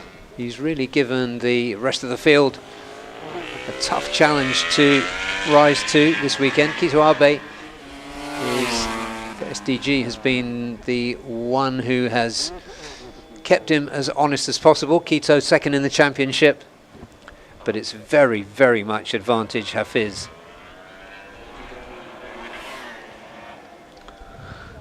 Yeah, so Hafiz on a perfect 100 points.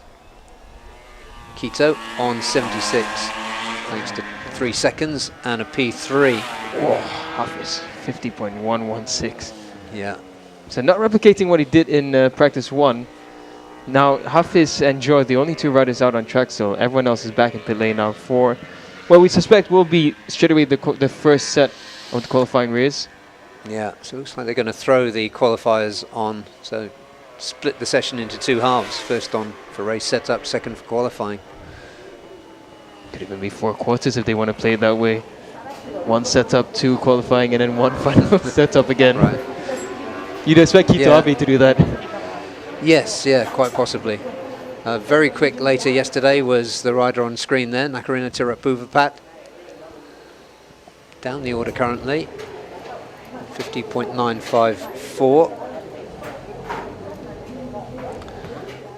Yesterday's best time, 150.1. So again, half a second down to the qualifying lap record. Go, go, Kito. As always. That's it. Every round she's been with us. That's, yeah.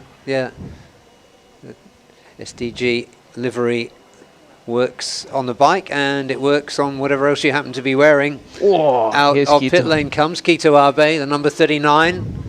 Just to confirm, yes, there it is, the green flash on the rear tyre. So out lap, 2 flying laps and an in lap. That's what he can do. Wasted And no time. then he can do it again later. And he wasted absolutely no time. They were so quick. He came in, sat down, and literally, I think 2 minutes ago, we saw him sitting down, and he's out now. Yeah. He's on it. Yeah. I think they found something in that practice 3. Where everyone else is struggling a bit, Kito really found something, and Shota Ite as well. These 2 were really, to me, the standouts from practice 3. Yeah, virtually everybody now on an out lap. Here comes Lachlan Epis. Hafiz has just come back in. Okay. So yeah, only 2 riders have come out on the qualifying race so far, Kito and Lachlan. Everyone else still making adjustments.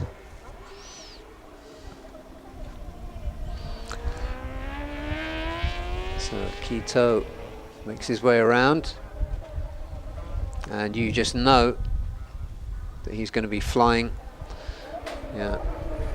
This rider knows as well. A little bit of tension in pit lane at Motegi last year, I remember, between him and Kito. Lombok. Oh, it was Lombok. Yeah, was it was Lombok, Oh, yeah. okay. We had the game of chess. Anyway, quite a stiff rivalry between these two. But here comes Quito. This is the end of his out lap. Nakarin comes out. For sure he's going to be on a qualifying rear. Plenty of space on track. As barreling up towards turn 1 comes Quito Abe for his first flying lap for this first Dunlop qualifying tyre. Look at the aggression Quito's carrying as always. Yeah. The whole team watching on. That's right, it was an aggressive out lap as well, just to make sure that's really up to perfect working temperature. Quito and Lachlan and Nakarin might have done something perfect because the cloud cover is around the track right now, which is going to cool down the track times ever so slightly. Look at Quito. Rodeo riding out of turn 3. Quito Abe. Yeah, but totally ignoring it, just keeping it absolutely pinned, as he always does. Phenomenal. Look at that. Look at the aggression. Look at the front wheel. It was going full opposite lock and he just kept on going. Yeah, unbelievable. Absolutely full send.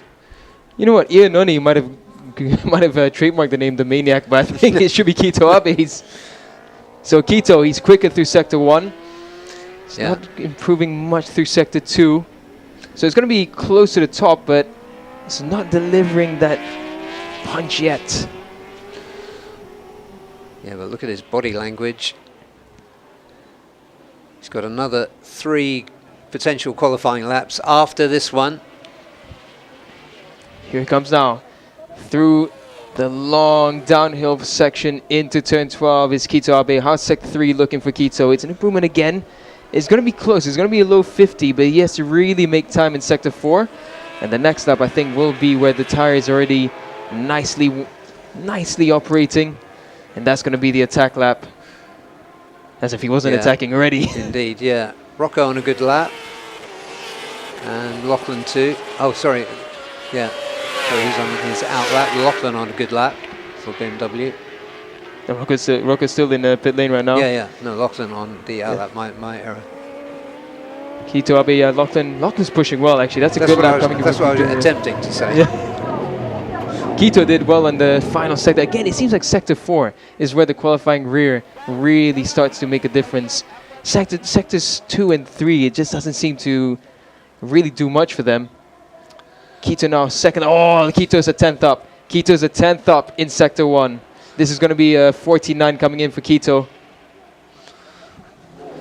See, wide-eyed watching in pit lane. Takes a deep breath to dispel the tension is Hafiz Shirin. As Quito flying around here.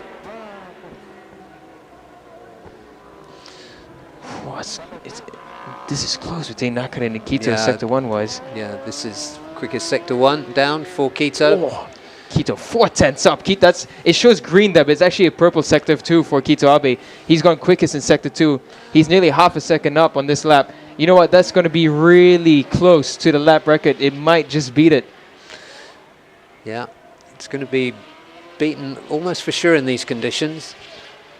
By how many riders? Yeah, exactly. Could be 2 or 3 easily. Yeah, new service from Motegi. And the riders and the bikes getting quicker and quicker. Quito still up. Oh, he's lost a bit of time in sector 3. Remember, on the last step, he made up 3/10 in sector 4 alone. So this could still very much be a lap record beating lap. Here comes Quito Abe through turn 13 into 14. Gets on the gas. Rear tire is sticking very nicely. And it's a clean and composed exit from Quito Abe. Comes across the line. It's close. It's a 49.509. Oh. It's so close. Yeah. There we go. Yeah, well, the body language said it all there from Mr. Honda. But that doesn't put $1 million yen in his pocket, but it does put him on provisional pole position. Nakarin also on a move out there. I think Nakarin's got one more lap on his qualifying tyre. And out comes Hafiz. Oh, and that's smoke That's, coming out of the... that's an engine. That's a blown engine, yeah. Yeah, it's a blown engine for Lachlan. So yeah, he wants to be able to ride that bike back to pit lane, but the marshals, as they should, telling him that he can't because the engine's blown. Oh, rotten luck for Lachlan. Oh, look at Nakarin. Yeah, he's flying. This is his second time around on the qualifying tyre. See what happened with Lachlan. So he's just gone down. Yeah, it doesn't look like a severe crash, but I think it probably punched a hole in the crankcase or something. Strange one. Yeah. So Hafiz out now. I think you could see Hafiz a bit concerned when he saw Quito pulling out a 149.5 on his first run on his first set. Yeah, Nakarin's just done the best sector 3. Nakarin 6/10 up through sector 3. This is going to be a mega lap from Nakarin. This could be the lap record. Around turn 14 goes Chip Nakarin. This will do it. This should be a low 49. Let's see Nakarin now. He comes across the line. Oh, he stuck his leg out. 49.439. It's a new lap record, despite him sticking his leg out. That was strange. Yeah, that really was strange. He's slowed right down now. This will be his in lap, but not quite sure what that meant. But 149.440. So that's by 4 thousandths of a second. He is the new lap record holder. But somebody who wants to be the new lap record holder is out there right now. Zakwan Zaidi has just gone quickest in Sector 1. Zakwan Zaidi is a 10th up in Sector 1 against Nakarin's lap. So Zakarin fancying the bonus. So Nakarin, as of right now, one hand on YN. And yeah, it's... I think it's just a couple of fingers, really, because we got this rider out there. We got Zakwan looking for a bonus. Zakwan might have traffic. There are a few riders in front of him now. So he's got to make it a clean pass if he wants to make this lap stick. It's a good lap so far, but yeah, there we go on the exit. That's not going to be helpful. Yeah, especially into turn 12 now. He's got to get past Shogo Kawasaki. Well, he does make a clean pass, but yeah, he's lost time in Sector 3. That's unfortunate. Zakwan was really close there. So we will have a few changes for the lap record, I feel. Yeah, this is a good lap from Fizz coming in as well. He was 28.2 through Sector 1. 30.19 through Sector 2, so Hafiz could be on his next lap, could be on target. This is his first lap on the qualifier, flying lap. Here he comes, and flying indeed he is.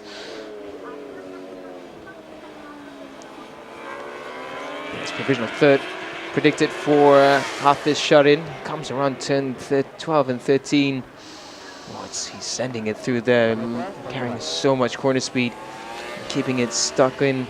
Now he exits out of turn 14. It's actually going to be a really good lap from Hafiz. 149.614. Yeah, but this is the one. This is when he's really going to go for it. This is his second lap on this first of 2 qualifying tyres. 49.6 for Hafiz in that lap. Sector 4, strangely, was not really strong from Hafiz. It looked like a fast one, but looks like issues. Oh, speaking of issues, looks like more issues for Andy Farid. Yeah, for Andy, very similar to what we saw when he was trying to get out for second session yesterday. Indeed, for Andy yesterday it was traction control issues, the traction management system, and just wasn't going well. Hafiz has just clocked in the fastest Sector 1. It says +1, it's actually -1 for Hafiz through Sector 1. So he's at 10th up in Sector 1 alone. This should be a really, really good lap from Hafiz Sharin. He's got clear track in front of him. Yeah, Azroy behind him, but he's a few tenths off his pace. Zakwan Zaidi's lap just got deleted. So seems passing under yellow flag perhaps. Yeah, that was a frustrating lap. Sector 2, good for Hafiz. Hafiz still a 10th up, so he needs to... We know how strong he is in Sector 3, so he needs to put in a really good Sector 4. And this will be easily a 149.4 at least. So Chip Nakarin's lap as well just got deleted, so we have no lap record right now. The lap record stands for Yuki Kuni, so it's up to Hafiz on this lap. He's up again in Sector 3. This could be a really good lap from Hafiz. Clear ground for the final 2 turns. He's going to get a good drive out of turn 14, you'd imagine. Hafiz Sharin now to break the lap record here in Motegi for the Dunlop Sport Max. Here he comes now across the line. It's a 48.950. He didn't just beat it, he destroyed it. Half a second nearly quicker. You can see the celebration there. A 48.9 on the first qualifying rear. Well, he had to be the favourite to come through with that lap record. And almost done by Nakarin, but whatever, that wasn't a clean lap. And he's got one more qualifying rear to go. But what an advantage he's got there. Almost half a second. He's so good late in the final two sectors. Yes, it's so impressive. Yeah, you can see he didn't get the best Sector 4 in the previous lap, and then suddenly now he's managed to pull in a phenomenal Sector 3 and 4. Keito Abe ready to respond. Here he comes now. But it's gonna be a big ask from a 49.5 to find a 48.9. It's not gonna be easy. This is Hafiz at his brilliant best. This is Ducati working its magic. Yeah. It's really hard to imagine Keito Abe getting close to that. I mean, he's 49.5 best time. He's got to find more than half a second. So, cruising in, but he's got lots of time left. 10.5 minutes left, and another qualifying rear tyre left. Let's see what Keito can do as he packs the tank. Gets on his CBR 1000 Triple R. So, rinse and repeat. One out lap, 2 flying laps, and an in lap. So, we're not done yet. Lots of riders now in the 149s. Down to Azroy in P5, 149.95.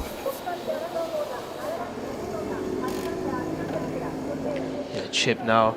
I think, yeah, he's going to be a bit disappointed that his previous lap time didn't stick. But I think the bigger concern now is that even if it stuck, he was still half a second in himself and Hafiz. So now Keito Abe, the first of the Hondas to try and make a difference. I don't think Shota Ite or Kota has gone up for the qualifying race. No, they haven't. Shota has been out, but I don't suspect that was qualifying rubbers. We have seen this from the wildcards in the past, that they just focus on finding that race setup. And I think I can understand that because it's such a different compound. You have to find a setup for the qualifying rear, and you lose time for the race setup. Yeah, Shota's time pretty much exactly the same as his best time in practice yesterday. So yeah, I think you're right, Daniel. He hasn't used one yet. Little breather there for Hafiz. Well deserved.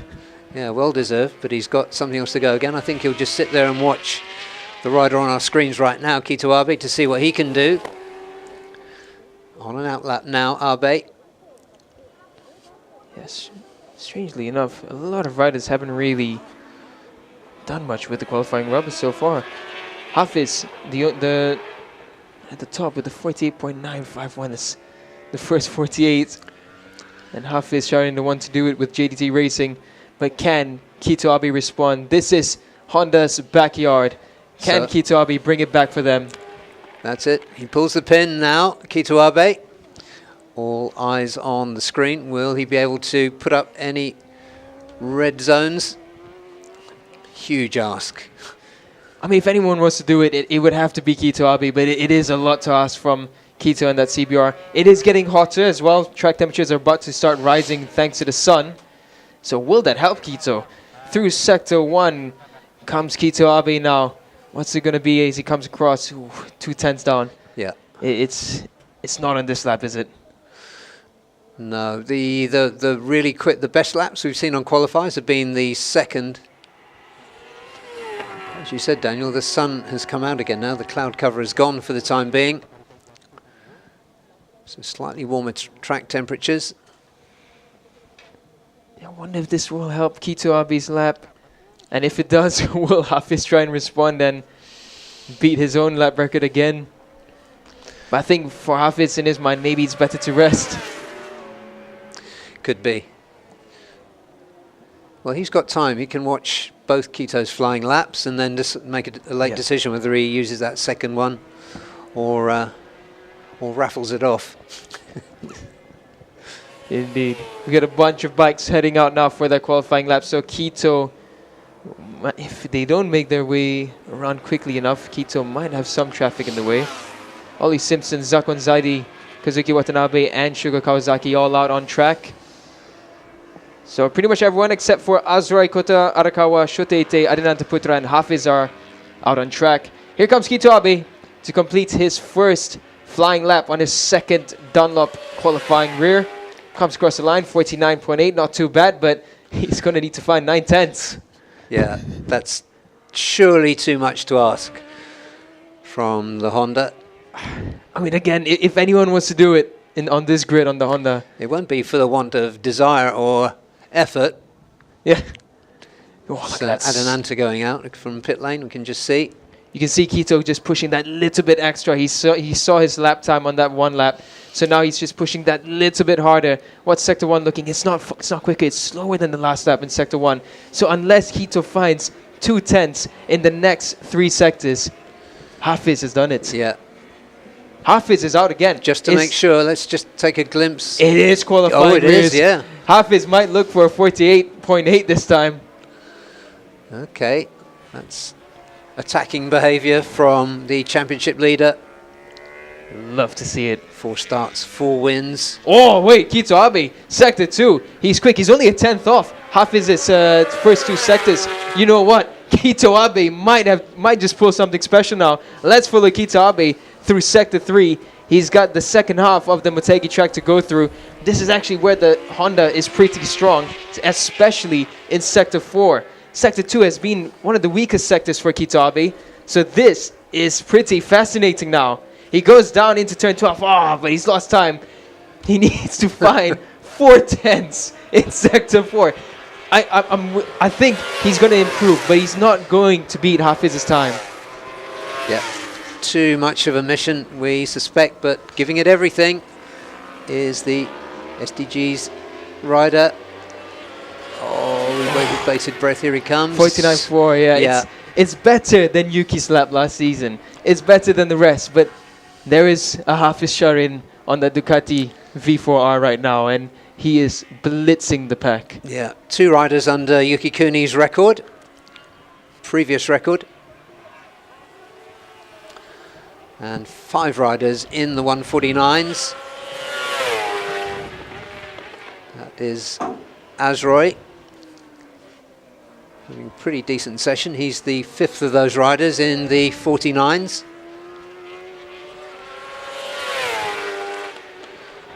Rocco Sessler improving. So this is going to be a better lap for Rocco. Currently 8th.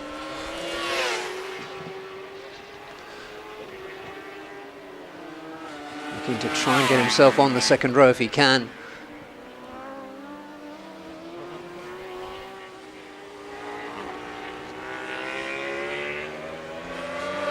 Suzuki Watanabe further down. Provisional P10. Having a push as well. Rocco up from 8th to 6th, so provisional second row start for Rocco. 49.9 is not too shabby at all from Rocco Sessler. You know what, I mean, he would have been, if you take last year's lap times into account, he would have only been half a second off Yuki Kuni's lap record, and even right now, he's only a second off Hafiz. Brilliant work from Rocco. Absolutely, still 17 years old. The German riding this weekend. Same BMW, but different team, 40 Forged Asia Racing Team. Kind of like that name. Yeah, has a ring to it. Oh, Kazuki Watanabe has closed the gap as well. He's 50.250 on his qualifying rear. Adananta having a push as well. Zakwan up into 3rd, 49.728. So Zakwan, after his lap time got cancelled, he has clawed his way back up. Nakarin, however, is not improving. Tell you what, he's actually going backwards on this lap, 1.2 off. Yeah. So it briefly looked as though he was going to dip under Yuki's previous lap record.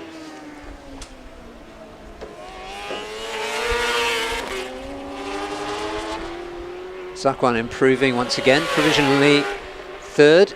So on the front row provisionally for Zakwan. last time around was a 149.7 for Nakarin. So very decent, but it's been eclipsed by very much by what Hafiz has done, and also Kito Abe.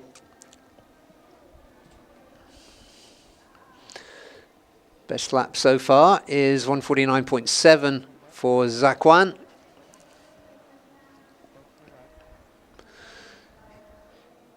Here is Hafiz. Last time around was 149.6. There's Zakwan. It's a good lap from him.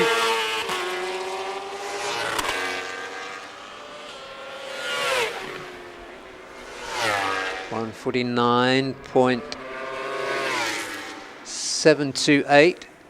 Pushes his way up to 49.404. So another lap under Yuki Kuni's old record for Zakwan, who pushes himself onto the middle of the front row. Hafiz on pole provisionally. Kito Abe provisionally third. Nakarin provisionally fourth, and he's done with his qualifying tyres. And Hafiz not threatening on this lap. Zakwan backing right off. 30 seconds to the checkered flag as we stay there with Hafiz Shirin. He pocketed the Dunlop Sport Max Award in round 1 at Sepang. And he has just about got his hands on it now. That's sensational, 148.951, obliterating Yuki Kuni's previous record. That is pretty much done and dusted. So, 3 riders under the lap record. And the 1 million yen Dunlop Sport Max Award goes to Hafiz Shirin and JDT Racing Team. 1 million yen. Doesn't really need to exchange that if he wants to spend it in celebration, or perhaps buying gifts for his family before he comes back. But brilliant work again. He has earned himself an extra 2 million yen so far this season, and we're only halfway through. Further down, Shota Ite, second row for the quickest Yamaha. He'll be the sandwich in between the Hondas of Nakarin and Azroy. Rocco Sessler will lead row 3 this afternoon.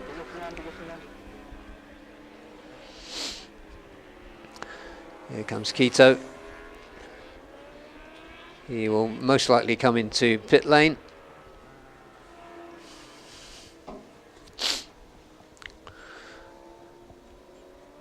But he doesn't. He's round turn 14.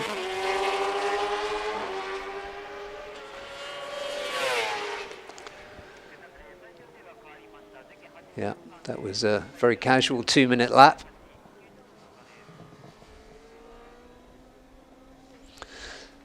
Adananta Putra, 50.070 for the Indonesian rookie for Astra Honda. As more people gather with their SUVs and picnics. It's a beautiful day here at Mobility Resort Motegi. Fabulous spot in Tochigi Prefecture. Big screens all the way around, so you can follow the action. As you can see, they know where the camera is too. Those 3 flags flying high. Get a really good view of them as you come in. And that's posing for the camera there with a camera. So we got Hafiz, Zakwan, Kito on our first row. We'll be taking a look at the highlights of that, and Daniel will be doing an interview with Hafiz very shortly. Here are the results: 148.95 new lap record for Hafiz Shirin Abdullah. Zakwan Zaidi also broke the previous lap record, 149.404, and alongside him on the front row, Kito Abe for SDG Hartbro, 149.434 for him. Also in the 149s, Nakarin in 4th, Shota Ite in 5th, and Azroy in 6th, and indeed Rocco Sessler in 7th for 40 Forged Asia Racing Team on the BMW. Kazuki Watanabe was 8th quickest, 150.013 on the Team Tatara Aprilia. And 9th for Astra Honda, Adinanta Putra, Kota Arakawa for the Astimo Pro Honda S1 Racing Team was 10th. Then Andy Farid Izdihar. He had a little bit of a truncated session with some mechanical difficulties once again. Mechanical difficulties one more time for Lachlan Effis in qualifying. Unfortunate for the Australian, he's going to start 12th. Next to him is compatriot Ollie Simpson on the Moto Go Yamaha Fusport Racing R1. Another Yamaha for Victor Racing Team, Joe Francis next to him, and then Shogo Kawasaki. And completing the field, Fahmi Abdul Wahab did a 2:05.554. So we'll have a look at the highlight reel very shortly. There, Hafiz Shirin. He came out on race tyres, as did everybody early in the session. Beg your pardon, that's not the highlights, that's some slow-mo while we wait for the highlights.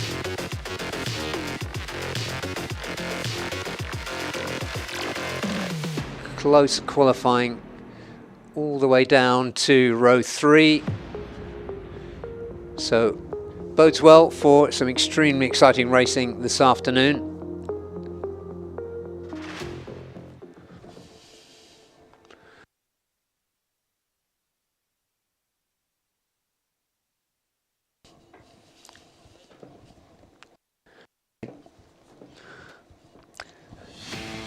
So this was a 35-minute session, clipped 5 minutes because of the necessary schedule delays. Go, go, Kito, and go he did, but it wouldn't turn out to be quite good enough. All the riders choosing to go out on race rubber for the first half of this session. And Hafiz putting in an early quick time into the low 150s. And then Kito looked as though he had at least got one hand on the prize money, the Sportmax prize money. That was the point at which Nakarin went past, strangely with his leg out, and he had done a lap, gone around faster than Yuki Kuni's previous lap record, but that lap would be cancelled. That was perhaps what the leg signal meant. We saw a lot of this rider on track. 12 minutes to go, he was out on race rubber.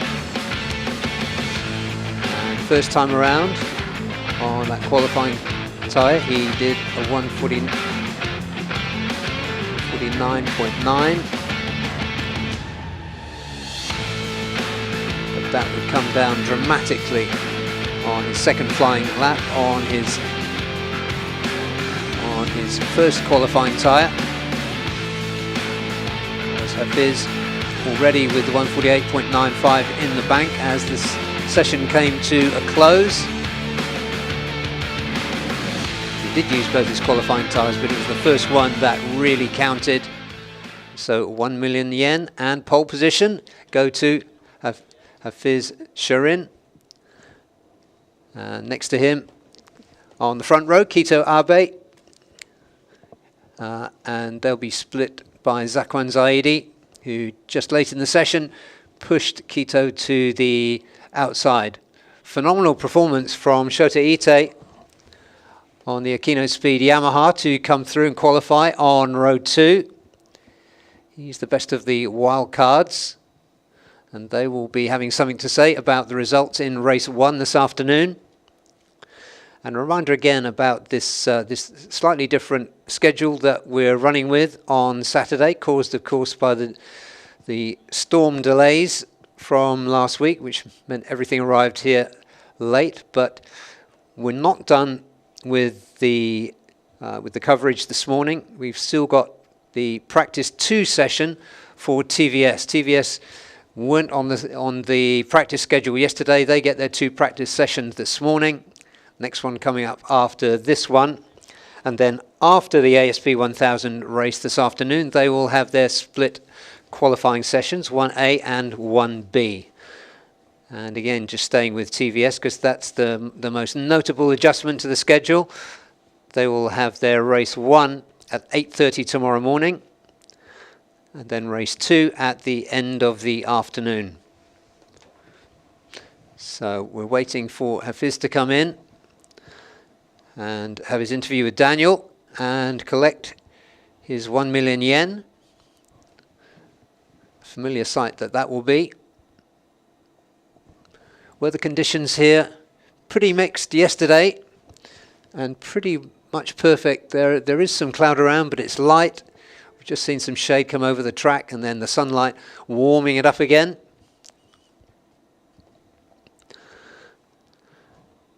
And race 1 this afternoon will be Underbone 150s and then 250s, 600, ASB 1000.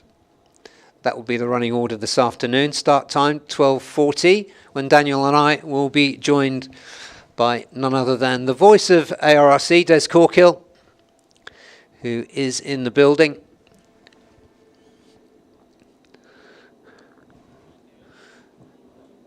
And if you can hear some background noise, that is the TVS rumbling up towards pit exit for their second practice session.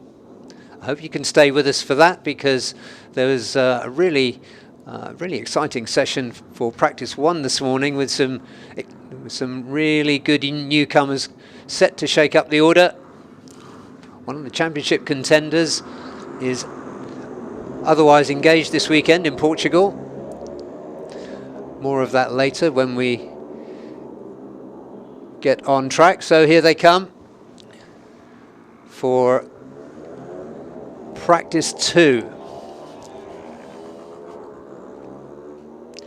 Practice 1 saw championship leader Ramdan a little further down the order than you might have expected.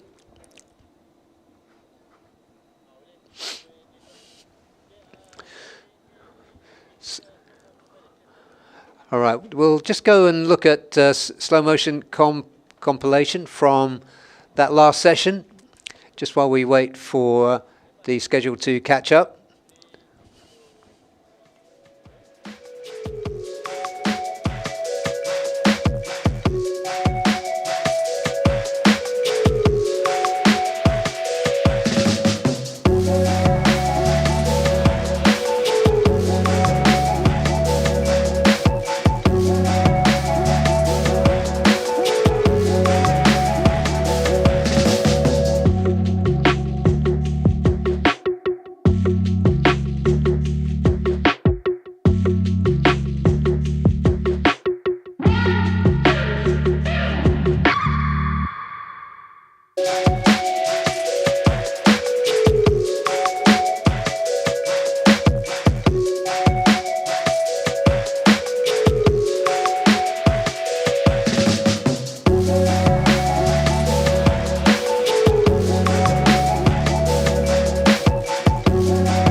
So Hafiz, it looked like qualifying has gone perfectly at one of your favorite circuits, 48.9.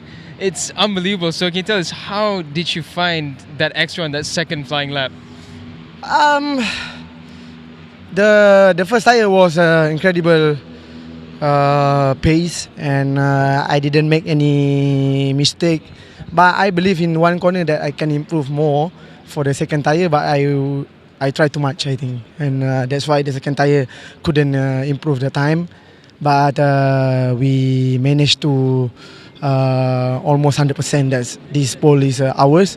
48.9 was very impressed. Was my target was 49 low, you know, but 48.9, and I can say really good. And we have a pace in the race, and we will see how it's go in the afternoon. We know that the race will be interesting and tight because everyone is very close.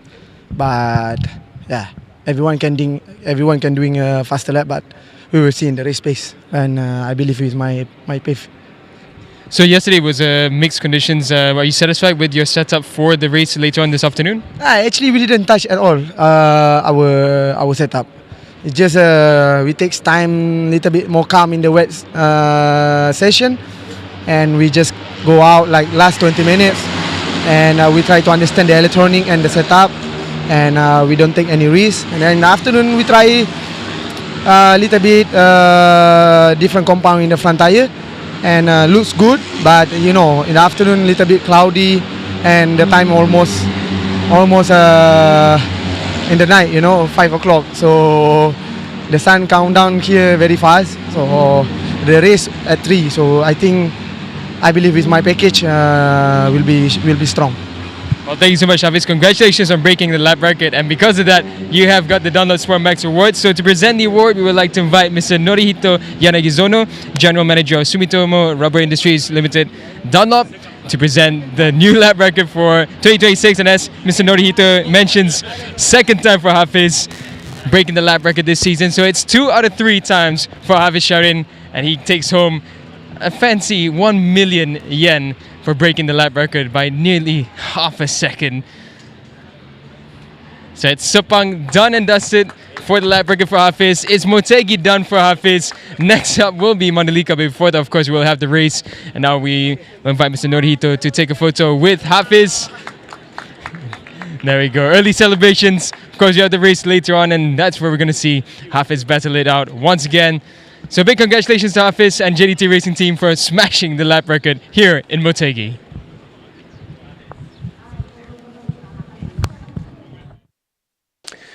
Once again, congratulations to Hafiz Sharin and JDT Racing Team as we get back on track with the second practice session of the weekend for TVS Racing International Championship.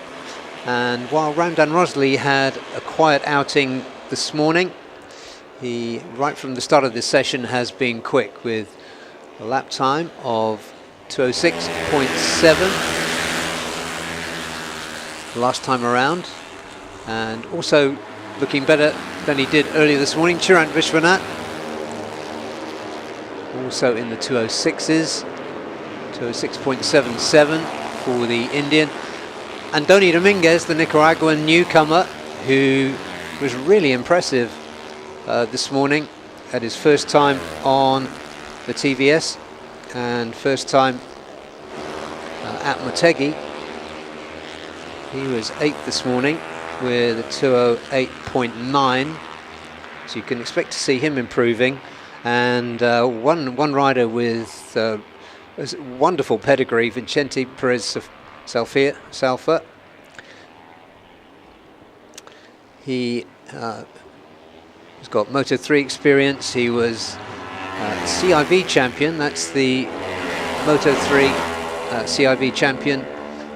The Italian and Spanish championships are the ones to be in Europe if you're going to make it as a GP racer. So Vicente making a really promising start this morning to end up 3rd quickest. Number 1 there is Ramdan Rosley, who was number 1 on the timing screen until just a moment ago. when Chirant Vishwanath moved to the top. We know he can be quick. He likes a bit of consistency, perhaps. But Chirant Vishwanath going well, as indeed is Luis Miguel, 4th quickest this morning. Was with a 206.7. He's on the same time, virtually the same time now. And Andoni Dominguez, impressive first time. Yeah, indeed. First time racing in this part of the world, let alone at Motegi.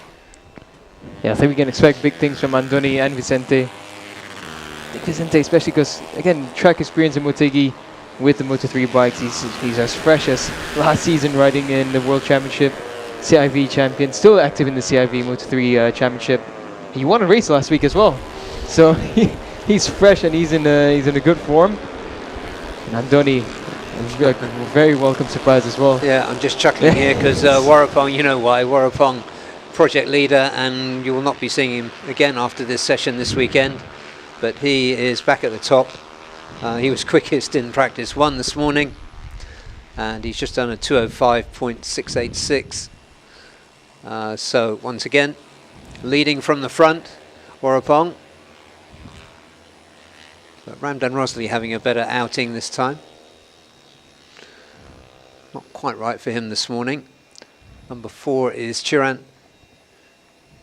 17 is Warapong.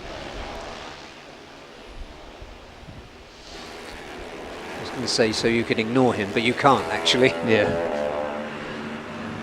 He is there, and everybody else on track knows he's there. And for the lack of a better term, but a very modern term would be, he has an aura around him. He does. Yeah, he really does. Inaugural champion in 2020. Oh, he just clipped Chirant there. The front wheel of Chirant. Hand up in apology. Yeah. The aura didn't quite keep off Chirant at that point. Yeah, Chirant had a force field around him that time. Yeah, 205.686 from Warapong. Yeah. It's good stuff. Yeah, running with them is Nakib Rifki, another rider who started in this championship this year, and very promising indeed. Top speed from Warapong's bike as well, 201.11 kilometers per hour.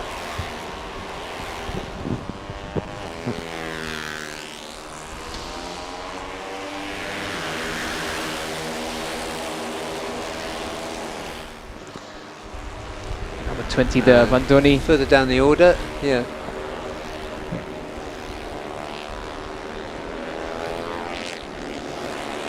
No big changes that time around.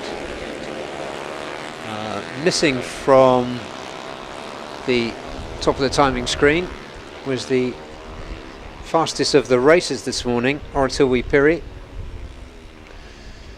He hasn't recorded a time yet. So we haven't seen what's happened to the South African in this. This is practice.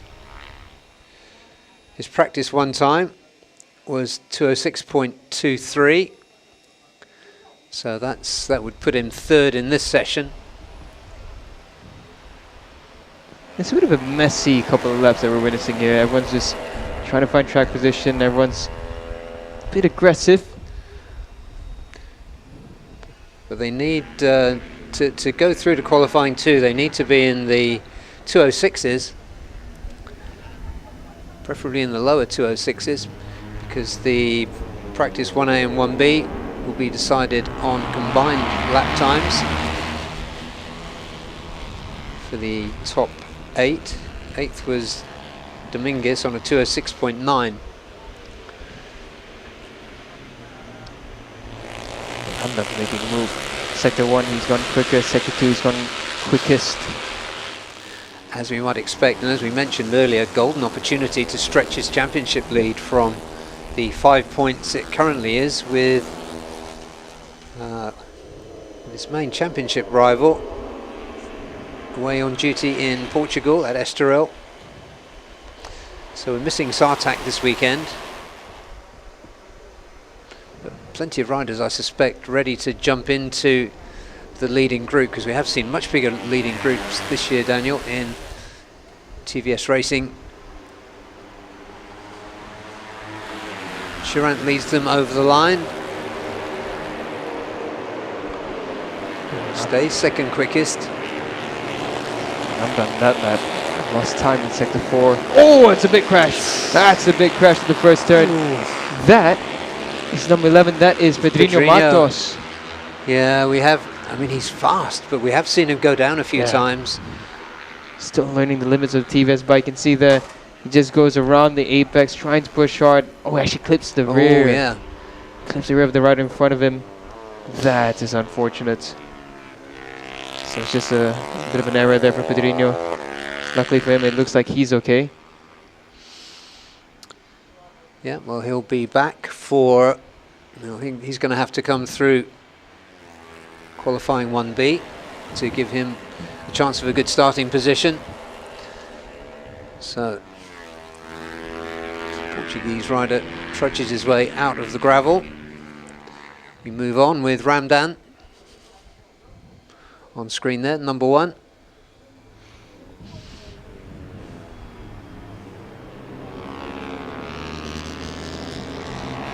And running just with him there, I think, is Leandro Paredes, running with the number 5. Out on his own is Vorapong, number 17. Now, 19 is Vicente. 20 is Andoni. Andoni currently 5th, Vicente currently 6th.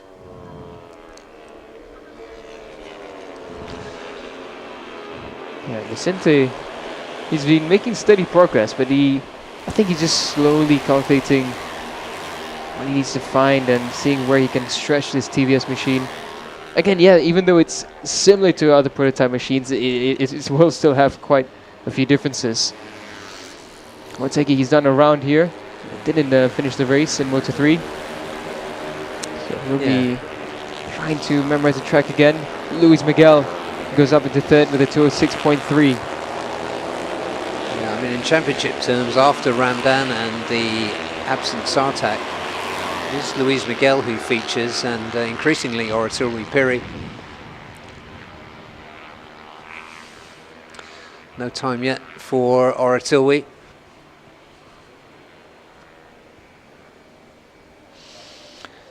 But he should have no trouble going through to qualifying 1B.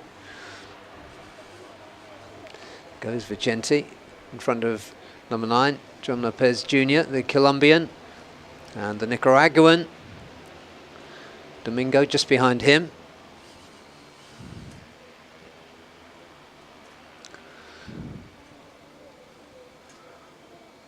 Vorapong continues to scamper away at the front. Another very good sector 1 for him,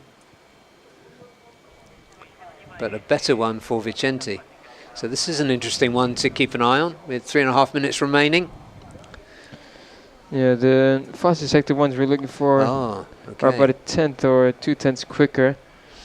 Vicente is doing an okay job in sector 2. Luis Miguel doing the best in sector 2. But almost, just about 2/10ths and a bit quicker than Vicente. Yeah, and a pretty respectable sector 1. So good lap coming up from the 2 Spanish riders. 20 is Andoni Dominguez.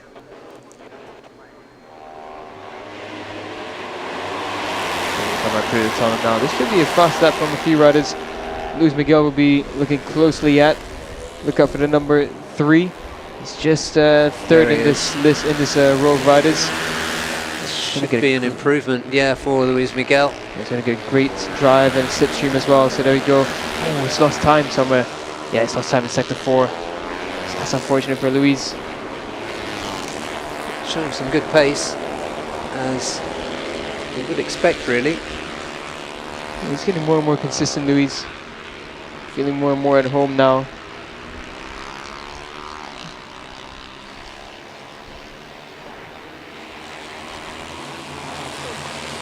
2 minutes left. They will get 2 laps still, including this one. Yeah, running onto the green there was Vicente. Yeah, Vicente is going really well, but I think the green, that might be the track limit, isn't it? Yeah. Yeah, so while his sector 1 is brilliant, yeah, this lap probably won't count. So unfortunately for Vicente, he's making good progress, which we expect from him. Yeah, we do, absolutely. Yeah, he could and should be in the leading group this afternoon. Yeah. Oh, we expect that. I mean, he's fresh off a weekend in CIV with a victory, fresh off Moto3 last season as a replacement. Antoni as well. I mean, Antoni, we don't have as much of a background compared to Vicente, but already he's showing signs of a rising star. Podium in the Latin Talent Cup. Yeah, looking down the list here, the leading group could be, well, you bet Ramdan Rosli, Luis Miguel, Vicente, Oratilwi, possibly Andoni, Nakib. So we could easily have 5 or 6 in the leading group. Yeah, I mean, we've seen some huge leading groups for the first 2 rounds in the TBS races. I think in Buriram it was up to about 10 or 11 riders in the end. It was, yeah. So now we have the quality of Vicente and Andoni joining along. This should be really great to watch. This will be last time around for this group. It looks like nobody is going to get close to Vorapong in this session. So combined times, fastest in practice 1, fastest in practice 2 for Vorapong. So he's given the others a target. So when he does give them his pre-race briefing, they will be listening to him absolutely 100%. Make sure they pick up all the pearls of wisdom. Was that number 10 I saw go through there? Wondering if Oratilwi has made his way out onto the circuit late in the session. Checkered flag is out now. Oh, another rider just gone off.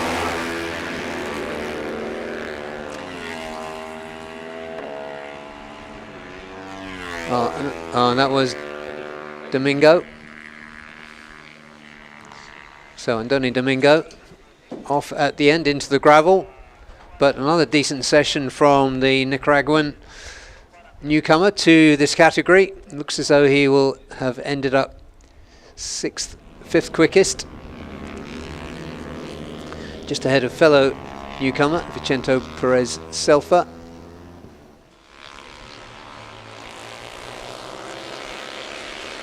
But the positions you can see on your screen should be the ones confirmed for this session.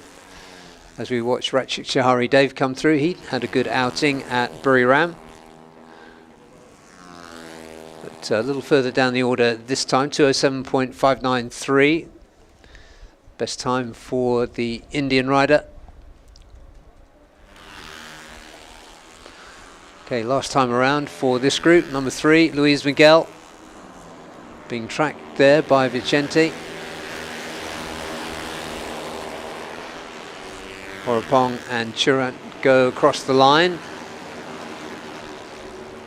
as do the rest of them. No position changes in this second practice session,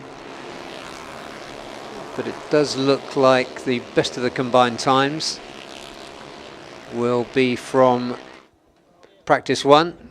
To be confirmed later when we see the entries for qualifying after ASP 1000 at the end of the afternoon. But project leader in practice 1, leader in practice 2, Vorapong Malahuan, 205.686. Also in the 205s was Chirant Vishwanath, 205.7, just a little bit behind. Then it was Ramdad Rojli, 206.7, so quite a drop of 1 second. And Luis Miguel, within a few hundredths of him. Andoni Dominguez, another very good session for the Nicaraguan. Another good session for fellow newcomer, Vicente Perez Selfa. He was 6th quickest on a 207. Fadil Al-Ghassani was 7th and 8th. Kib Rifki, 9th. John Lopez, 207.152. Times really close together there. Adriano Matos, who had a heavy crash at turn 1. He did a 207.364 before that. Jean Kento Turner, 207.4. Rakshit Chihari Dave, 207.5. Leandro Paredes, the Filipino, did a 207.7. Horatui Piri did get out, but I think that was only one flying lap that the South African managed. That was a 208.6. And then KY Ahmed, 209.104 for the experienced Indian rider. So that brings us to the end of this morning's qualifying and practice action in the case of TVS. We'll be back slightly later for race 1 at 12:40 this afternoon, so join us 5 minutes before that for the build-up and introduction. As I said earlier, Daniel Bogas and I will be joined by Des Corkill for the racing this afternoon. So we will see you in about 45 minutes from now. We're at Motegi for the 2026 round 3 of the FIM Asia Road Racing Championship.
Idemitsu IRG7. Race-bred nano-tailored oil for enhanced acceleration and horsepower.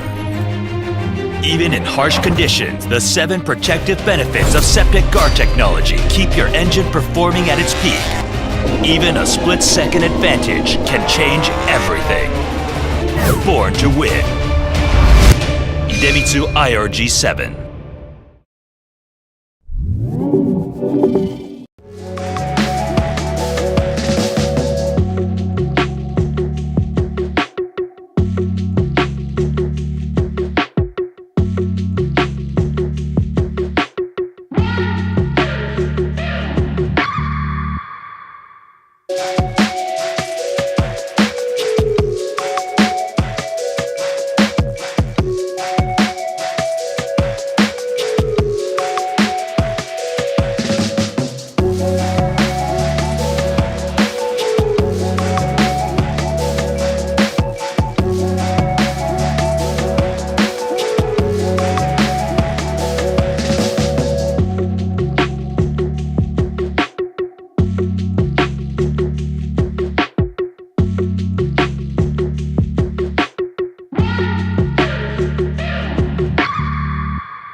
you